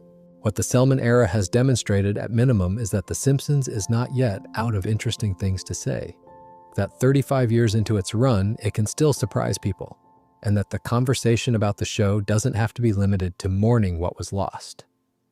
Before we move on, make sure to subscribe if you're enjoying this breakdown. Understanding why the Golden Age ended requires looking beyond individual episodes and showrunner changes to examine the deeper structural and cultural forces that made the decline not just possible, but perhaps inevitable. So why did the Golden Age end? It's tempting to point to a single cause, to blame one showrunner or one episode or one creative decision. But the reality is more complicated and more interesting than any simple explanation can capture. The question itself is one that every major Simpsons fan community has grappled with for over 2 decades. The No Homers Club, the longest-running dedicated Simpsons fan forum on the internet, has hosted thousands of threads debating this exact topic. Reddit's Simpsons communities cycle through the conversation with almost ritualistic regularity, with new threads appearing every few weeks asking when the show declined and why. YouTube has become its own cottage industry of Simpsons analysis, with channels dedicated to dissecting individual episodes, ranking seasons, and arguing about whether specific moments represent the show's peak or the beginning of its fall. The Golden Age debate has become, in a strange way, its own form of cultural production, generating analysis and argument and creative engagement that extends the show's influence far beyond the episodes themselves. Matt Zoller Seitz of Vulture has offered one of the more thoughtful perspectives on this discourse, noting that the kaleidoscopic parade of The Simpsons will stomp flat any attempt to make broad generalizations about its quality across different periods. He observed that early in the show's run, critics rated episodes individually. Then they started rating seasons. Eventually, they would be rating decades. His point was that the sheer volume of content the show has produced makes neat categorization almost impossible, and that any framework rigid enough to definitively answer when did it decline is probably too rigid to capture the actual complexity of the show's evolution. Even the show's own writers have been haunted by the Golden Age's shadow. An incredible anxiety of influence hovers over Simpsons writers, as one commentator put it. who realize that they are judged not by the standards of network television, but by the standards of their own show's golden age. That pressure has been a constant presence in the writer's room for decades, creating a dynamic where the show's greatest achievement also became its greatest burden. The decline of The Simpsons from its golden age heights was the result of multiple overlapping forces, some of which were within the creative team's control and some of which were simply the inevitable consequences of running a television show for an unprecedented length of time. The first and perhaps most fundamental cause was the breakdown of the showrunner rotation that had powered the golden age. During the show's best years, creative leadership changed every 2 seasons with almost clockwork regularity. Al Jean and Mike Rice ran seasons 3 and 4. David Merkin ran seasons 5 and 6. Bill Oakley and Josh Weinstein ran seasons 7 and 8. Each pair of showrunners brought their own comedic sensibility, their own priorities, their own strengths and weaknesses, and the turnover created a natural cycle of creative renewal. The show kept evolving because the people driving it kept changing. Each new showrunner inherited a show that was thriving and felt the pressure to maintain and hopefully surpass what their predecessors had achieved. That pressure, that productive, creative anxiety, fueled some of the most ambitious and innovative comedy television has ever seen. When Mike Scully stayed for 4 seasons and then Al Jean stayed for 20, that cycle of renewal stopped. The show settled into a single creative vision for years and then decades at a stretch. Even the most brilliant showrunner in television history would struggle to keep a weekly comedy fresh and surprising for 20 consecutive seasons. The ideas that feel exciting in year 1 feel routine by year 5 and exhausted by year 10. The instincts that produce great comedy early in a tenure become habitual patterns that produce merely competent comedy later. Gene himself seemed to understand this dynamic, which is why he eventually stepped back and allowed Matt Selman to take over, and why Selman instituted the co-showrunner system to try to recreate the turnover that had made the golden age work. The second cause was the writer exodus. The Simpsons' golden age was produced by what might have been the most talented comedy writing staff ever assembled in one room.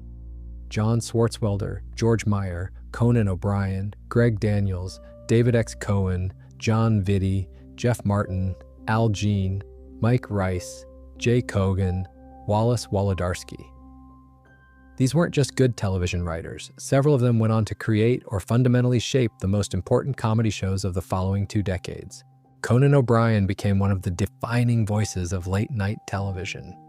Greg Daniels created the American version of The Office and co-created Parks and Recreation, 2 of the most influential comedies of the 2000s.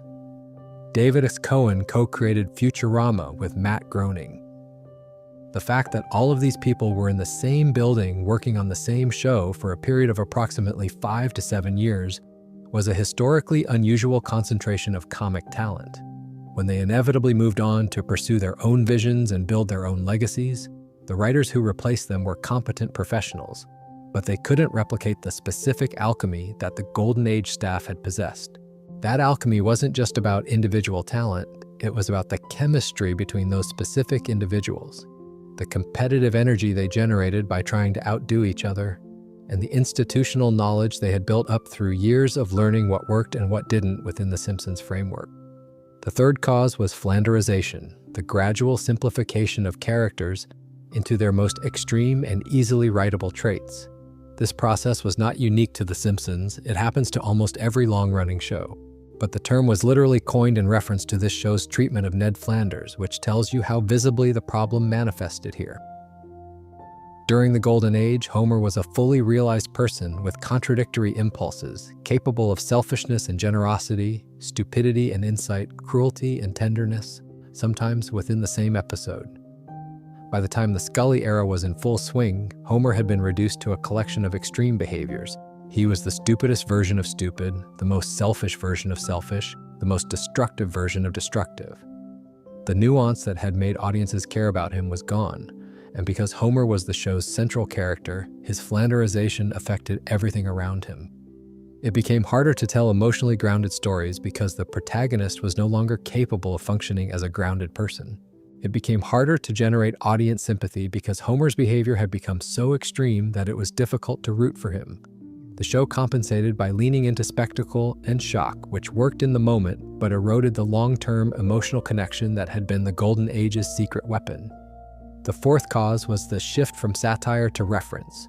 Golden Age Simpsons was fundamentally a satirical show. It used the framework of a family sitcom to comment on American culture, politics, media, religion, consumer capitalism, and the human condition itself.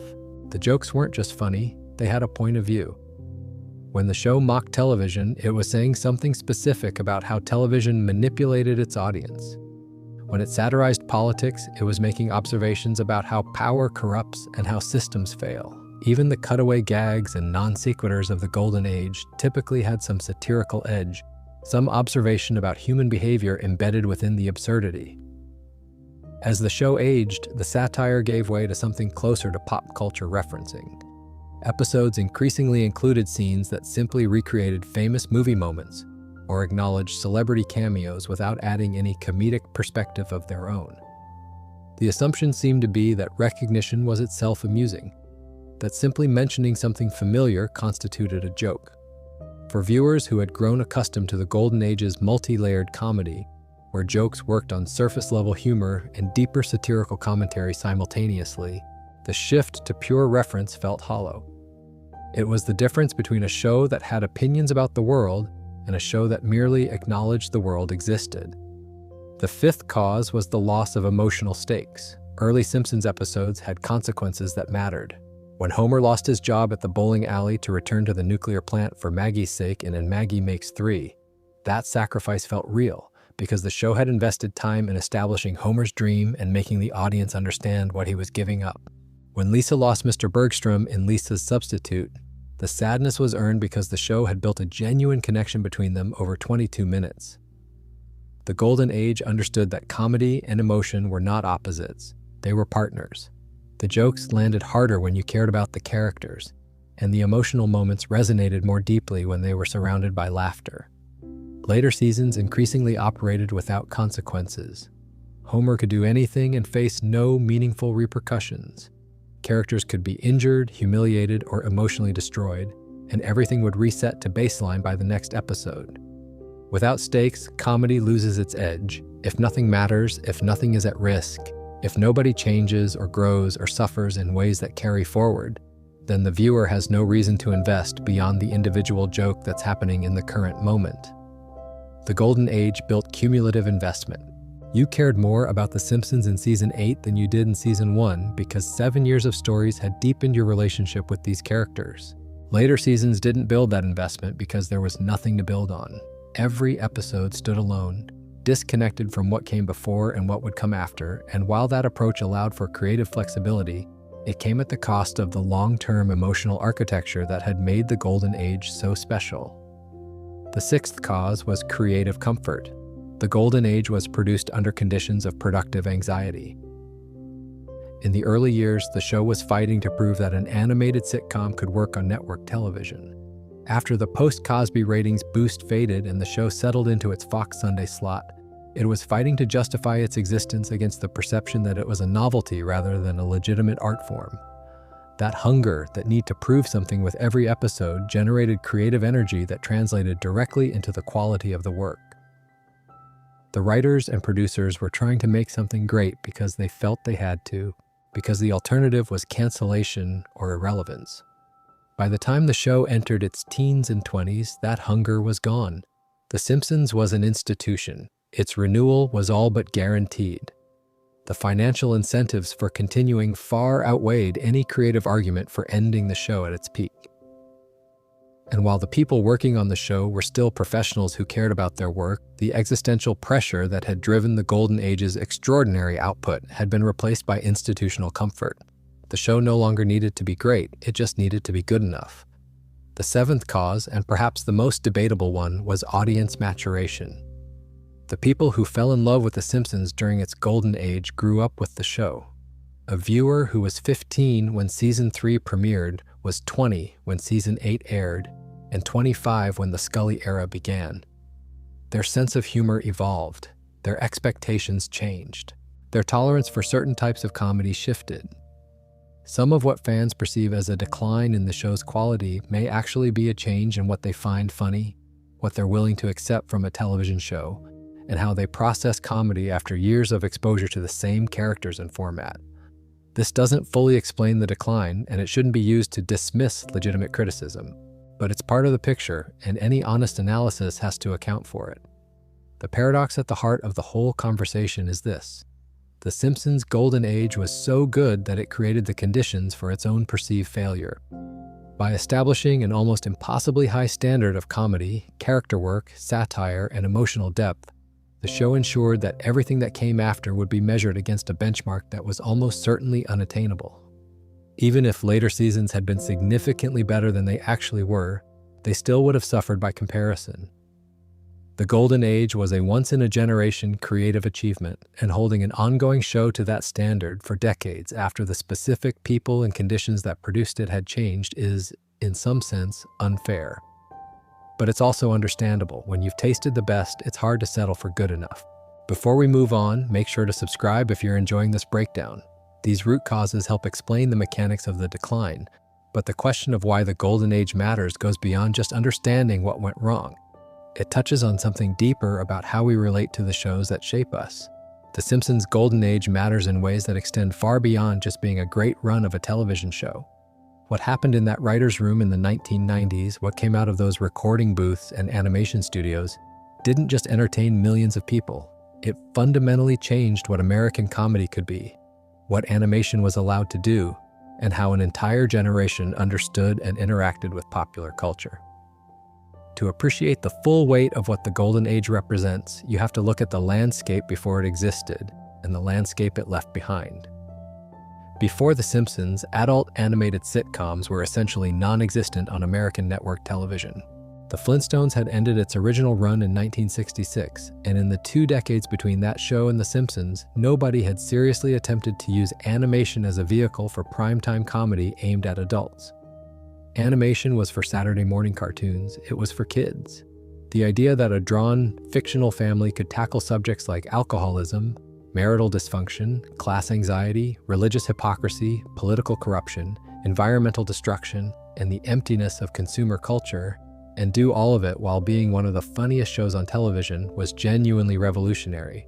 The Simpsons didn't just prove it was possible, it proved it was the best way to do it, because animation offered a freedom that live action couldn't match. You could go anywhere, do anything, age no one, destroy everything, and reset the whole universe by next week. That freedom, combined with writing that was smart enough to use it wisely, created something that had never existed before. The influence of the Golden Age on everything that came after it is almost impossible to overstate. Without The Simpsons seasons 3 through 8, there is no South Park. Matt Stone and Trey Parker have acknowledged the show's influence on their own work. There is no Family Guy. Seth MacFarlane was directly inspired by The Simpsons and even worked on the show's animation early in his career before creating his own series. There is no Bob's Burgers, no Archer, no BoJack Horseman, no Rick and Morty. Every adult animated comedy that has followed The Simpsons exists in the creative space that the Golden Age opened up. Some of these shows improved on specific aspects of what The Simpsons pioneered. South Park developed a more aggressive and topical approach to satire, taking advantage of its faster production cycle to comment on current events within days of their occurrence in ways that The Simpsons, with its 6-month production timeline per episode, never could. Family Guy pushed the boundaries of what kind of humor animated comedy could include, though it drew heavily on The Simpsons' cutaway structure that had existed in embryonic form during the Golden Age. Bob's Burgers found a warmer, more character-driven form of animated comedy, focusing on a family that genuinely liked each other in ways that felt like a direct response to the increasingly dysfunctional families of The Simpsons and Family Guy. BoJack Horseman proved that animated series could sustain long-form dramatic storytelling across multiple seasons, exploring depression, addiction, and existential crisis with a seriousness that the Golden Age had only hinted at in its most contemplative moments. Rick and Morty combined the absurdist humor and high-concept premises of Golden Age Simpsons with a serialized narrative ambition that the show's floating timeline had never allowed. The Simpsons also influenced live-action comedy in ways that are less frequently acknowledged. The show's rapid-fire joke density, its willingness to layer visual gags on top of dialogue gags on top of background gags, created an expectation for comedy density that shows like Arrested Development, 30 Rock, and Community would adopt and expand. Greg Daniels, who wrote for The Simpsons during the Golden Age before creating The Office and co-creating Parks and Recreation, brought his experience crafting relatable workplace and family comedy in Springfield directly into the mockumentary format that would define 2000s comedy television.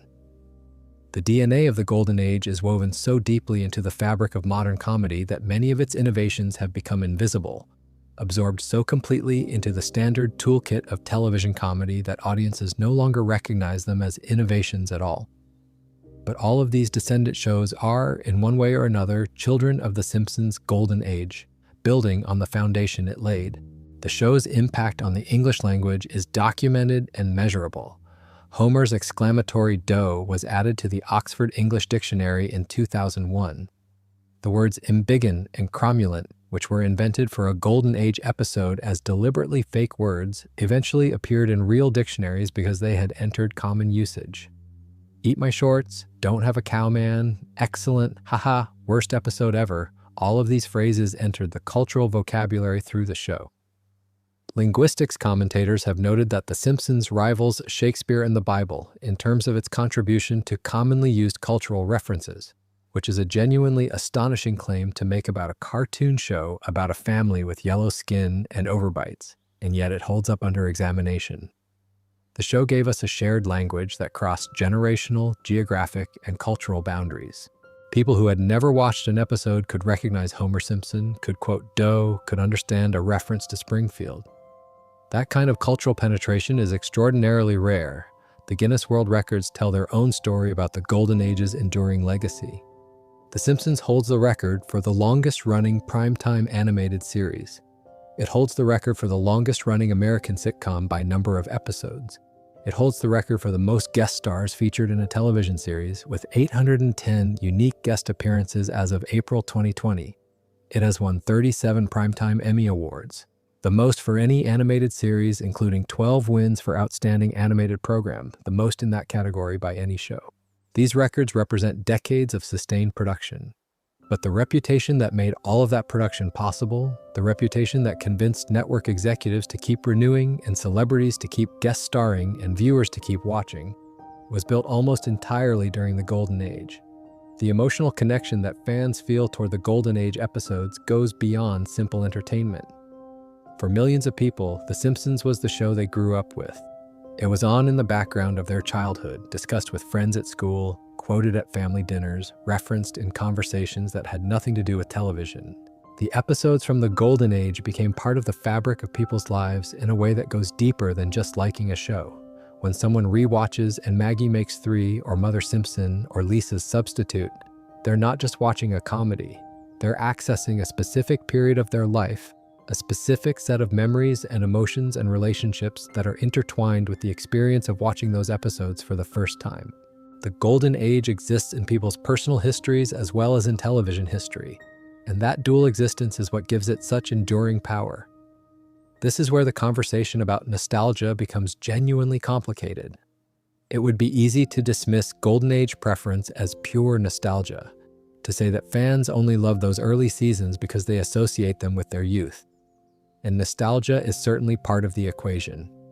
The show you watched at 15 with friends who quoted it the next day at school, during a period of your life when everything felt more vivid and more important, will always occupy a different emotional space than the show you watch at 40 while scrolling through your phone. But the nostalgia explanation has a significant hole in it. Fans who discover The Simpsons through streaming, who watch the episodes out of order years or decades after they originally aired, with no personal memories attached to any particular season, consistently arrive at the same conclusion about which seasons are best. They don't have the nostalgia, they don't have the shared cultural experience of watching in real time. And yet they still identify seasons 3 through 8 as the peak. That convergence across different demographics, different life stages, and different points of entry strongly suggests that something beyond nostalgia is driving the consensus. The Golden Age episodes are objectively, measurably different from what came after them in terms of joke density, character depth, satirical sharpness, emotional resonance, and structural innovation. The nostalgia enhances the perception, but it doesn't create it. The weekly ritual of watching The Simpsons during the Golden Age also created a communal experience that is almost impossible to replicate in the current fragmented media landscape. Every Sunday night at 8 p.m., millions of Americans sat down to watch the same episode at the same time. They reacted to the same jokes, felt the same emotions, and then spent the next week discussing what they'd seen with friends, family, and co-workers. This shared experience created a cultural commons where The Simpsons references served as a kind of social currency. Knowing the show, being able to quote it, catching its references, these were ways of signaling cultural literacy and building social connections. The streaming era has made The Simpsons more accessible than ever, with every episode available on demand through Disney+, but it has also eliminated the communal dimension of watching that made the Golden Age feel like a shared national experience rather than just individual entertainment. The show's satirical legacy during the Golden Age has also proven remarkably durable. Episodes from the 1990s that commented on media manipulation, corporate greed, political corruption, religious hypocrisy, and the hollowness of consumer culture remain relevant 3 decades later because the targets they were satirizing haven't gone away. If anything, many of the problems the Golden Age identified have gotten worse, which gives those old episodes a prophetic quality that enhances their reputation. The show's famous predictions, moments where a joke or plot point from an old episode seemed to anticipate a real future event, have become their own cultural phenomenon. The season 11 episode Bart to the Future, which aired on March 19, 2000, mentioned Donald Trump having been president of the United States 16 years before Trump's actual election. A 1998 episode showed 20th Century Fox as a division of Walt Disney Company, which became reality when Disney acquired Fox's entertainment assets in 2019. These coincidences, arising from the show's enormous volume of episodes and its willingness to satirize every aspect of contemporary life, have added another layer to the Golden Age's mystique. The Peabody Awards the show received further cement its cultural significance. The first, in 1996, made The Simpsons the first animated series in history to receive the honor, with the citation praising its exceptional animation and stinging social satire. The second, in 2020, was an institutional award recognizing the show's 30th year. These aren't popularity awards or audience choice awards. The Peabody recognizes work that demonstrates the highest caliber of excellence in electronic media, and to receive it twice, once for artistic quality and once for cultural endurance, is an achievement that very few shows in any medium can claim. The star on the Hollywood Walk of Fame, awarded on January 14, 2000, was another marker of the show's transition from television comedy to genuine cultural institution. The Simpson family joined a list of honorees that includes the most celebrated performers and creators in entertainment history.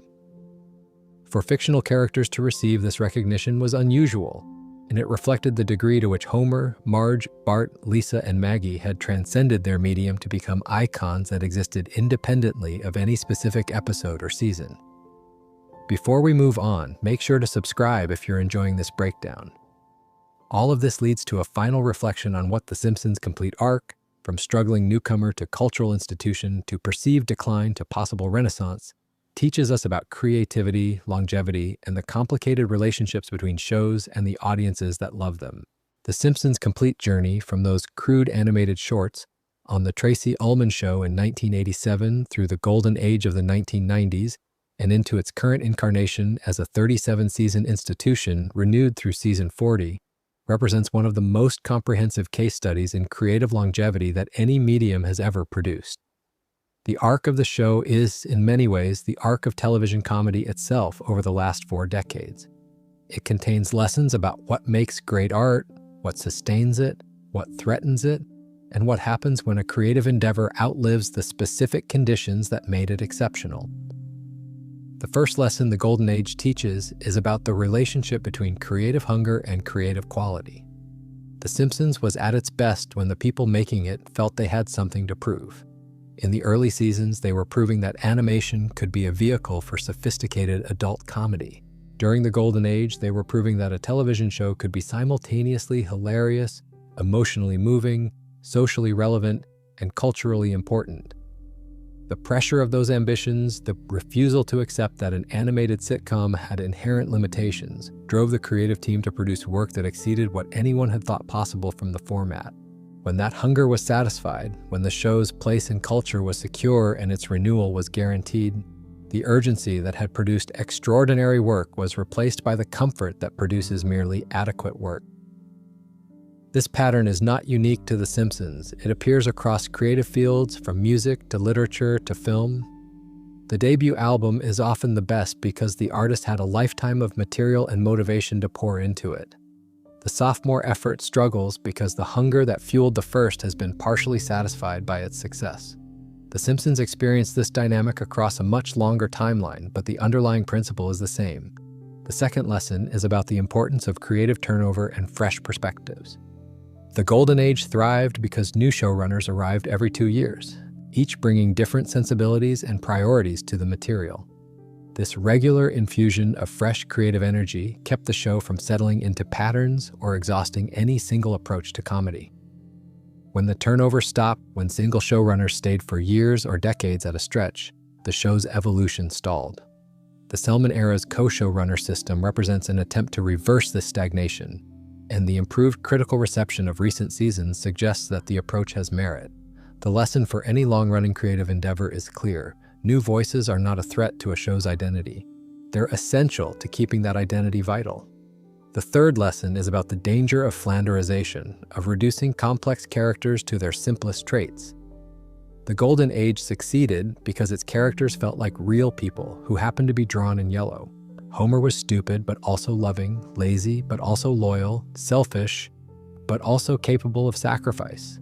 When later seasons stripped away the contradictions and left only the extreme traits, the characters stopped feeling real and started feeling like joke delivery mechanisms. The comedy suffered because the audience could no longer invest in the people delivering it. This lesson applies to all character-based storytelling. Complexity is not a luxury, it's the foundation that everything else is built on. Without it, even the funniest writing in the world can't make an audience care. The fourth lesson is about satire versus reference. The Golden Age used pop culture as raw material for comedy. It took familiar movies, TV shows, historical events, and cultural phenomena and transformed them through the lens of the show's specific sensibility and point of view. Later seasons increasingly used pop culture as the comedy itself, assuming that recognition was sufficient for laughter.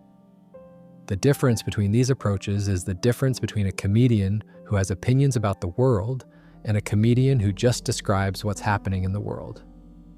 Both can be entertaining, but only one produces comedy that lasts. The Golden Age episodes remain funny 30 years later because their satirical observations about human nature haven't dated. Episodes that relied primarily on pop culture references from 2003 or 2012 feel trapped in their specific moment, unable to generate laughter without the viewer remembering what was popular at the time.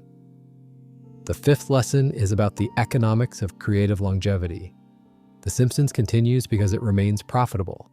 The show generates revenue through advertising, syndication, streaming deals with Disney Plus and Hulu, merchandise, and ancillary products ranging from theme park attractions at Universal Studios to the long-running mobile game Tapped Out to the recent Fortnite collaboration that brought Springfield into the world of gaming. These revenue streams provide employment for hundreds of people in animation, writing, voice acting, and production, and they justify continued investment from a corporate perspective. The fact that the show's critical reputation has declined from its Golden Age peak is, in business terms, largely irrelevant. The show doesn't need to be the best comedy on television to be worth producing. It needs to be profitable, and it is. But this economic logic creates a tension with the artistic argument for ending a show at its peak. There's a school of thought that says The Simpsons should have concluded after season 8 or season 9 or season 10, going out on a high note and preserving its reputation as one of the greatest television series ever produced. The counter-argument is that continuation provides livelihoods for the people who work on the show, entertainment for the millions who still watch, and the possibility of occasional episodes that add something meaningful to the show's legacy. Neither argument is wrong, they simply reflect different priorities, artistic integrity on one hand and economic and social utility on the other. Most long-running shows face this tension eventually, and The Simpsons has navigated it longer and more visibly than any other. The show's cultural legacy is essentially secure regardless of how many more seasons it produces. When people look back on The Simpsons 100 years from now, they will remember the Golden Age. They will remember the writing staff that included future creators of The Office, Parks and Recreation, Futurama, and late-night television. They will remember Homer and Marge and Bart and Lisa and Maggie as characters who captured something essential about American family life in the late 20th century. They will remember dough and steamed hams and Do It For Her and a talking fish telling a man not to make fun of grad students. They will remember that for a period of roughly 5 to 7 years in the 1990s, an animated sitcom on a fourth-place network was the single best thing on American television, and that its influence radiated outward into every comedy that followed it. The conversation about when the golden age ended will never be fully resolved because it's not really a question that has a single correct answer. Different fans define the golden age differently based on what they value in comedy, what era they discovered the show in, and what specific elements they consider essential to the Simpsons experience. For fans who prize grounded emotional storytelling, the golden age might end as early as season 4, when the show began embracing more overtly cartoonish premises. For fans who value ambitious experimentation and high-concept comedy, the golden age might extend through season 8 and the brilliant structural innovations of the Oakley and Weinstein years.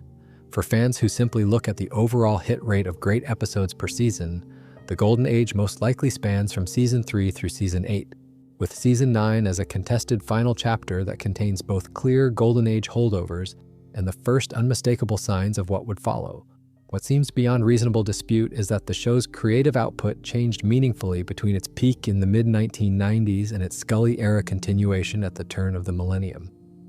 The characters became less nuanced, the satire became less pointed, the emotional stakes became less genuine, the writing became less dense. These are not merely nostalgic perceptions. They are observable, documentable differences in the show's approach to comedy that can be identified through careful analysis of the episodes themselves. The Golden Age was not just subjectively better because viewers remember it fondly, it was demonstrably different in craft, ambition, and execution.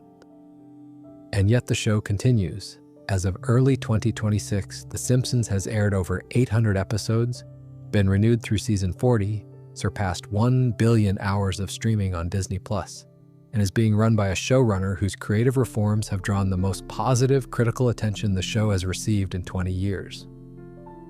The 800th episode overall, Guess Who's Coming to Skinner, aired on December 7th, 2025, featuring Skinner fostering a child. Life goes on in Springfield, the characters don't age, the town doesn't change. The sun rises over the cooling towers of the nuclear plant every week, and Homer sits on the couch and the theme song plays, and for 22 minutes the world is yellow and slightly off-kilter, and somehow more honest than the real one. The Golden Age is preserved in amber now. Every episode from that era is available on Disney Plus in its original 4:3 aspect ratio, looking exactly the way it looked when it first aired. You can watch them anytime you want, as many times as you want, and they haven't lost a single frame of their brilliance. The jokes are still sharp, the characters are still alive with complexity and contradiction. The emotional moments still land with the force of something that was crafted with extraordinary care by people who understood that making an audience laugh and making an audience feel are not competing goals but complementary ones. The conversation about when the Golden Age ended is, in a way, a conversation about mortality. All Golden Ages end, all creative peaks give way to plateaus and declines. The people who produce great work age, move on, lose their edge, or simply run out of things to say. The institutions they build outlive their original vision and are shaped by new hands with different priorities. The audiences who fell in love with something in its prime grow older and more demanding and less willing to extend the benefit of the doubt. These are not failures. They're the natural consequences of time passing and circumstances changing. The Simpsons' Golden Age lasted 5 to 7 years depending on how you count, and in those years it produced a body of work that changed television, influenced a generation of creators, added words to the dictionary, and gave millions of people a shared cultural language that they still use today. That's not a tragedy, that's a triumph. The show's complete arc, from innovative newcomer to cultural institution, to perceived decline to possible renaissance, teaches us something valuable about how creative work exists in time. Nothing stays at its peak forever, but the peak itself doesn't disappear just because the work continues past it. The golden age of The Simpsons is not diminished by the existence of seasons 10 through 40. It exists as its own complete achievement, independent of what came before or after. There is something deeply human about the way fans relate to the golden age, something that goes beyond just preferring one set of episodes over another. The golden age represents a period when a group of talented, driven, competitive, slightly obsessive people came together and created something that was better than any of them could have made alone. It represents a moment when commercial television achieved genuine artistry without sacrificing accessibility, when satire had real teeth without becoming preachy, when an animated sitcom about a dysfunctional family became the most honest portrait of American life that the medium had ever produced. The fact that this moment couldn't last forever doesn't diminish it. It makes it more precious. The golden age of The Simpsons was, in the truest sense of the word, a gift. It was given freely to anyone who turned on their television on a Sunday night, and it asked nothing in return except attention. The people who gave it their attention were rewarded with something that would stay with them for the rest of their lives. The Simpsons Writers Guild of America awards also speak to the show's literary accomplishments during and beyond the golden age. The show won 13 WGA awards and dominated the animation category from 2004 through 2015, winning 11 of those 12 years. Combined with the show's 34 Annie Awards recognizing excellence in animation, including 12 consecutive wins for Best Animated Television Production, the institutional recognition of the show's craft extended well beyond the golden age, even as many fans felt the quality had peaked years earlier. You can love the golden age without loving what the show became.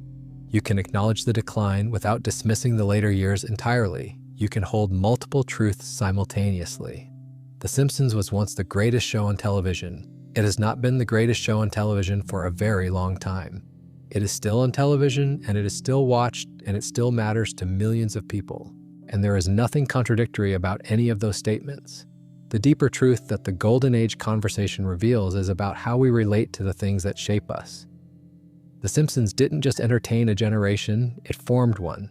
It taught millions of people how to be funny, how to be skeptical, how to recognize hypocrisy, how to find beauty in imperfection, and how to love deeply flawed people without excusing their flaws. Those are not small gifts, and they don't expire when the show that delivered them stops being as good as it once was. The golden age lives on in the people it influenced, in the shows it inspired, in the phrases it added to the language, and in the memories of everyone who sat down on a Sunday night and watched something extraordinary happen in a town called Springfield. The Simpsons began as a series of crude animated shorts drawn in a hurry by a cartoonist sitting in a producer's lobby. It became the best television show of the 20th century. It changed what comedy could be and what animation was allowed to do. It assembled the greatest writing staff in television history and produced a body of work that rivals anything any comedy has ever achieved. And then, gradually, and for reasons that were partly within anyone's control and partly the inevitable consequence of time and change and success, it became something else. Something still watchable, something still occasionally brilliant, but something undeniably different from what it had been at its peak. The golden age ended. The show didn't, and maybe that's okay. The sun sets over Springfield, Homer's on the couch, the television is on, and somewhere, a kid who has never seen a Golden Age episode is about to discover one for the first time. And for that kid, in that moment, the Golden Age is just beginning. That's the thing about great art. It doesn't run out, it just waits for someone new to find it. If you enjoyed the video, make sure to subscribe, and I'll see you in the next one.